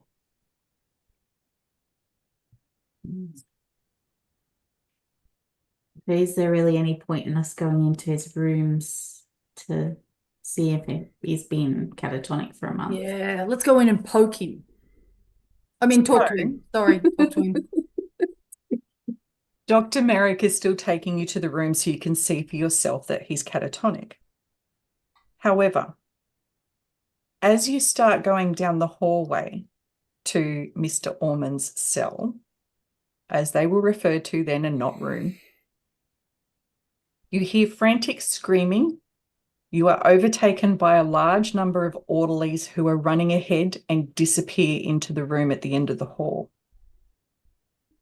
You can hear them forcibly subduing someone who is screaming over and over and over. It's in me. It's in me. It's in me. Cut it out. The baby? The Ra, what is it? Nout and Neth baby? It's just a thought I'm thinking aloud. That's an incredibly fanciful notion, Miss Doyle. I know. I don't know why, because I don't believe in any of this stuff. It is fanciful. Is this also the room that we're heading to? Correct. Ugh. You can hear him start to calm as obviously they've subdued him and started to ply him with something to acquiesce his state. So we've probably got 3 questions before he's out. Maybe not even that. Oh, The doctor is not going to let you in the room because he's violent.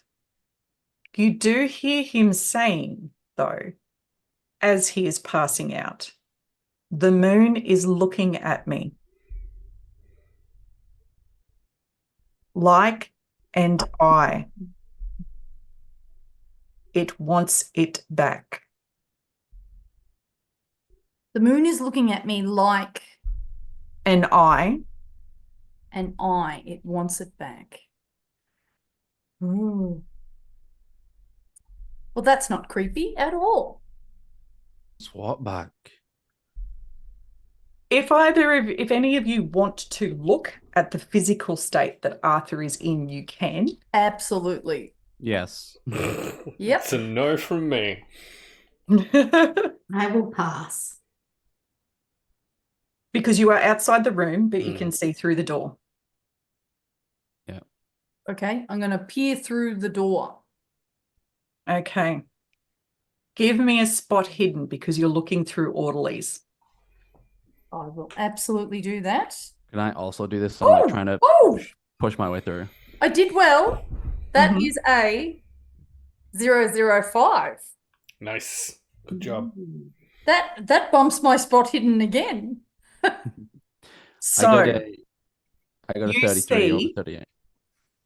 somehow these wounds have healed in a month, but you see not only just scarring from constant raking, but it is gouged and pitted, like the scars. There's skin missing and the scars have healed over it, but there's still divots through his skin where he's just raked over and over. He's damaged his eye sockets so bad that the eyes are milky white. While they're still in their sockets, they are obviously unusable because of the damage he did to them when he was mutilating himself. Oh, no. And do you realize from the marks on his skin, it was all done with his own fingers? Can they not put the, the gloves, the masturbating gloves on him? Just whack them on and then they can't gouge or...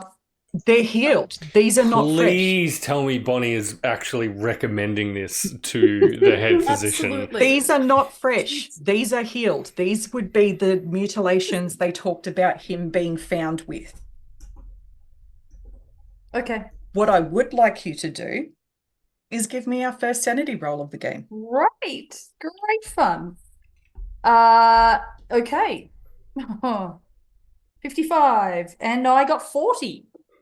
There you go. It's a bit off-putting to you to realize that someone did this to themselves when they were supposedly very sane and then suddenly very not. But cool, right? Because I'm under 50.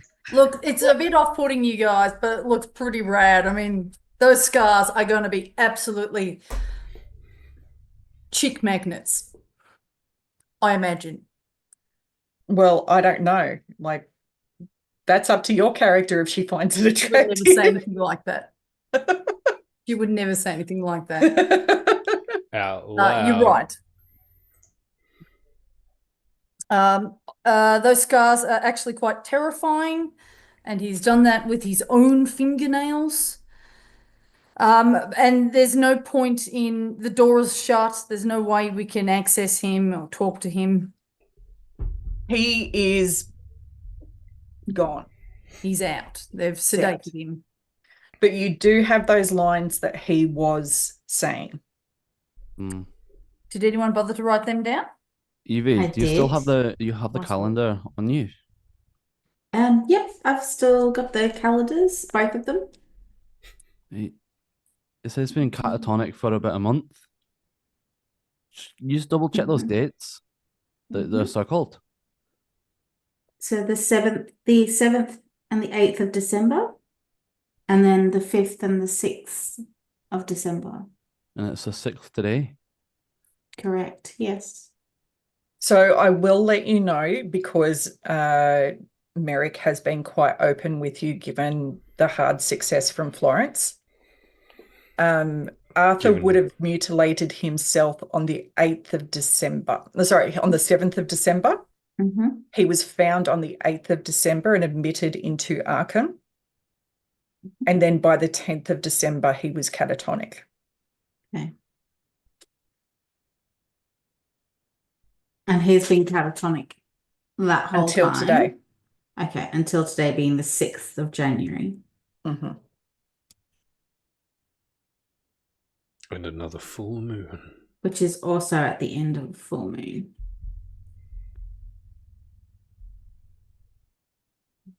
The moon is looking at me like an eye. Wants it back. And then he also said, it's in me, cut it out.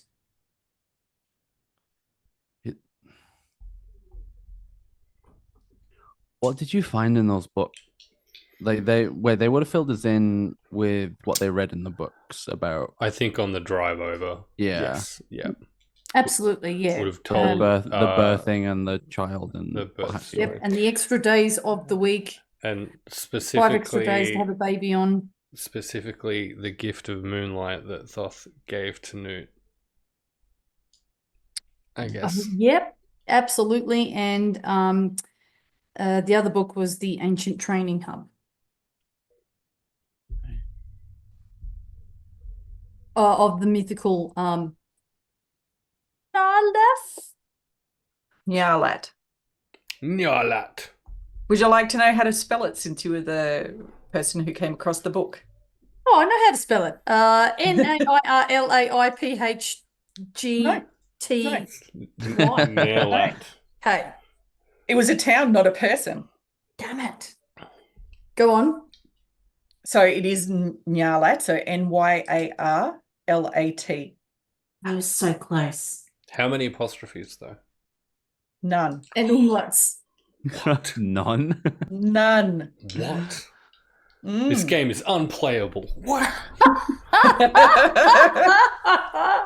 Okay, what's our time check? It's 1:30? Close to. Good Lord. All right, we have Well, 4.5 hours. In theory, I mean, look, we don't have to get back before the opening. And there's a good chance the people we need to talk to are going to be at the opening. So what do we do? I don't know if it's worth staying here if Ormond's catatonic again. I think potentially we may be best served going back towards the museum, Hey. or potentially calling in at Professor Gray's residence on the way back. Okay, great idea. Yeah, let's do that. Is his residence on the way back, or would be going out of our way? So it is almost triangular in that if you are going from Arkham to Boston or his place to Boston, it would still be 2 hours. So going to his adds the extra half hour. Mm. Right. And what did we know about Butterworth and their location? Nothing, just that they're missing, right? Correct. Ugh, Yeah. gross. And then Professor Gray has been away for a week as well. Yeah. Hey. But Clarence wanted stuff from Gray. Yeah. Yeah. So there is it's a bit of a risk if we go to Gray's house and he's like just skip town Mhm. instead of just like being ill and staying home. But Or he's lying in the parlor with the idol in his hand. Do we split up? You've It's only got thir- one We've car. only got it's one 30 vehicle. minutes. It's 30 minutes in the car, so it's like a 2.5 hour walk, isn't it? I am not walking. Can we convince someone to give us their car? I'll fight in, them. in this day and age. Ooh. So here's the thing. The exhibition starts at 5. Yeah. Your bonus is if you get the idol back by 5. If you don't have the idol and you get back by 5, you don't get the bonus because you Okay. can't tell them where the idol is. Also, they're going to fluff about for half an hour Right. before. I mean, we've got an extra hour, half up, maybe up our sleeve, right? Yeah, 5's like registration. The event doesn't start for at least That's another half right. an hour We get them after. pissy. I would imagine the museum's going to get them pissy, bit of a talk about and then do the unveiling. So we've got an extra time. surely 1, 2 maybe hours up our sleeve, right? Well, they're hardly going to go ahead with the exhibition without their Aye. prize idol. I'd cancel it anyway. Okay, so do we see any worth in going to Professor Gray's, or do we take the chance and head back to the museum and hope that people return to the scene of the crime? I think we've got Mark? the time. If Definitely anyone's got the time. interested in the opinion of an old woman, then I vote we check Professor Gray's residence. Yes. Hey, I'd agree. I agree. I mean, if they're all connected in some way, well, maybe he's not turned up because he's a wee bit. Okay, so let's get going. But can I vote that Finlay drive, because we do need to get there quickly. Outrageous. Do you think I can't drive a vehicle? Well, the potholes on the way here did tell a story. I didn't put Hey. them there. You heard, hey, Bonnie, you heard her. Princess passenger seat for you today. Shotgun then. All right.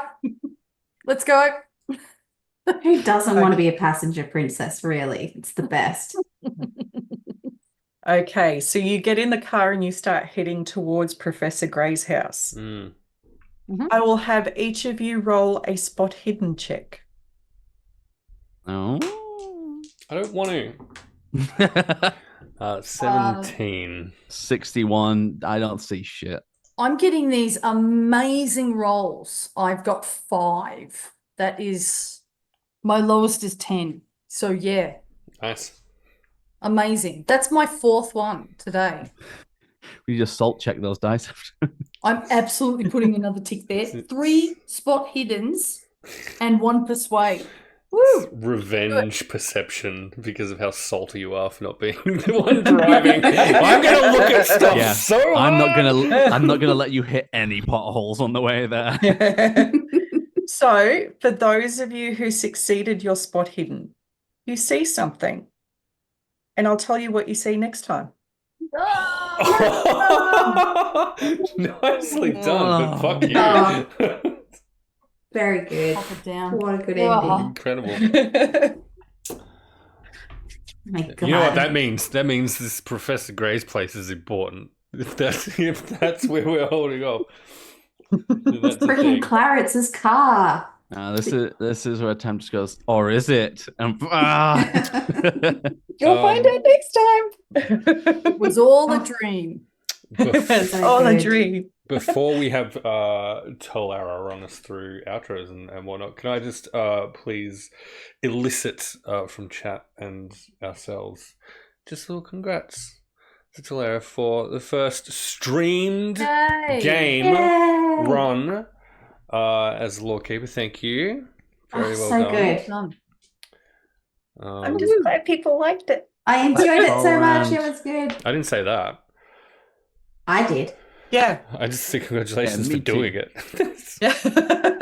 Say anything about whether it was liked or not. Hey, no, sorry. Yours, as you were. Continue. So we will do outros now. So again, you get to tell us who you are, where we can find you, but also something you liked from the game.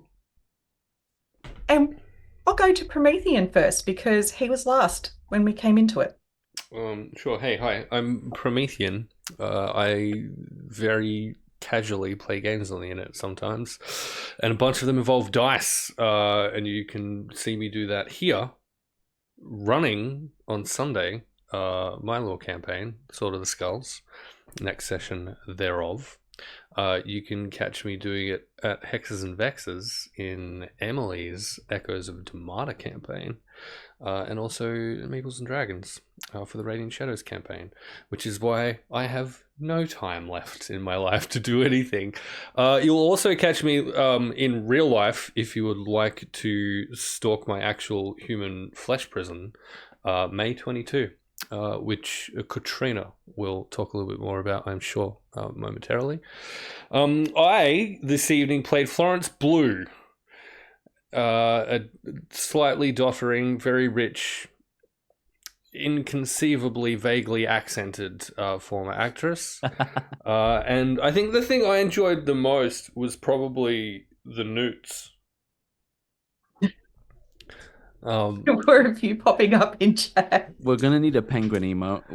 Get working on that. I think I can make that Yeah. happen. I think like some kind of eldritch newt is definitely achievable. Yes. And who would you like to throw to? I am going to allow gravity to assist me overlay wise, and throw over to Shadowmere, please. Hi, Shadowmere.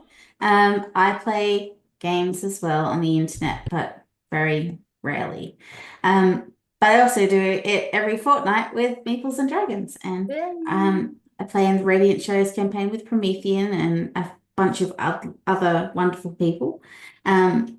I play Mira in that game, but tonight I was playing Evelyn Evie Ward. And it's my first, not my first, but maybe like my second Call of Cthulhu game because Tam's run one for us before. So I've enjoyed it immensely actually. And I think my favorite bits were just how each character that was presented appeared to be, well, at least to me, more suspicious than the last. But I also am clinging to the fact that it was Clarence. He did it. 100%. And I will hand over to Andy. Thank you very much. I am Andy, or Andy SPG in many places. You can sometimes find me on this channel playing a pirate who likes to dance. Looking forward to getting back to that sometime in the future. Or you can find me on Twitch here under Andy SPG doing a whole bunch of different things. I've been on a Monster Hunter kick lately and just doing little bits here and there. Looking forward to getting into more Call of Cthulhu. This was my very first one tonight, so thank you very much to Taylor for running this one and having me be a part of it. It's been amazing. I think my favorite thing has been how we've all had a chance to kind of piece a couple of things together in our own characters' ways, and I think it's all kind of interconnecting and everyone's getting into it. So I've had a lot of fun bouncing off people and trying out my accent, whether it was good or bad. So over to you, Bonnie Doyle or Katrina. Thank you very much. Katrina, I don't have, I was playing Bonnie Doyle tonight. I don't really have this is my first time streaming with you lot. Not my first time streaming ever, but in a group of already established people. And I thought it was quite cool to do that. I know Promethean has been asking me to do that for a while, so I really enjoyed the chat. Promethean was also saying that we're both going to be playing in a live stream that so right. My background is putting together live performances, and so my small group, Tales from Rat City, putting together a Call of Cthulhu role-playing game, which will happen at the Ballarat Heritage Festival. It's called A Midsummer Night's Darkness. It has won already, it's a best silver seller. And that will be on Thursday, the 22nd of May. You can all watch that online, or you can actually come in person and see that. So that will be at the Ballarat Town Hall Trench Room. And that will be a fun thing. Or not. There will be a live band. But yeah, I really enjoyed, you know what I really enjoyed? The chats, and it appears you already have like an established audience, and you're already pros at this, and that was really nice to be involved with you lot. Thanks. I'm Talera. I've been your keeper for this evening. You can find me here in a fortnight. You can find me on Hexes and Vexes playing a chaotic barbarian. Or you can find me this weekend at Supernova doing a one-shot side quest that is still canon to the Demata campaign on Hexes and Vexes, also playing my barbarian.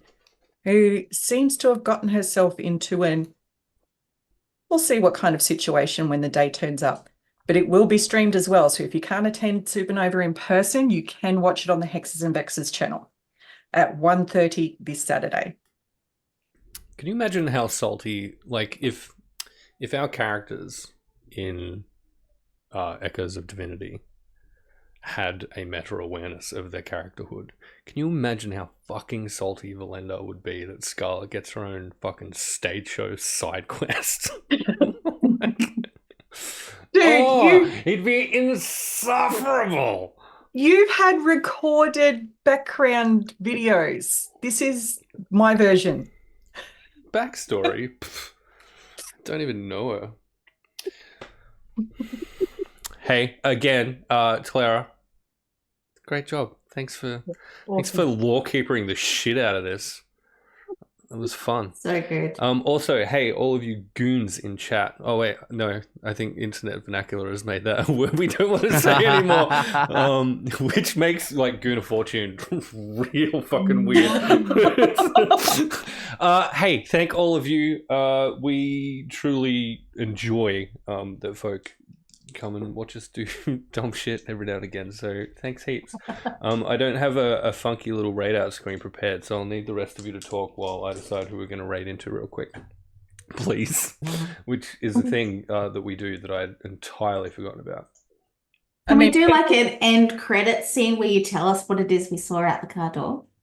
No, but you can do conspiracy theories on what's actually happening if you so want. A dead horse.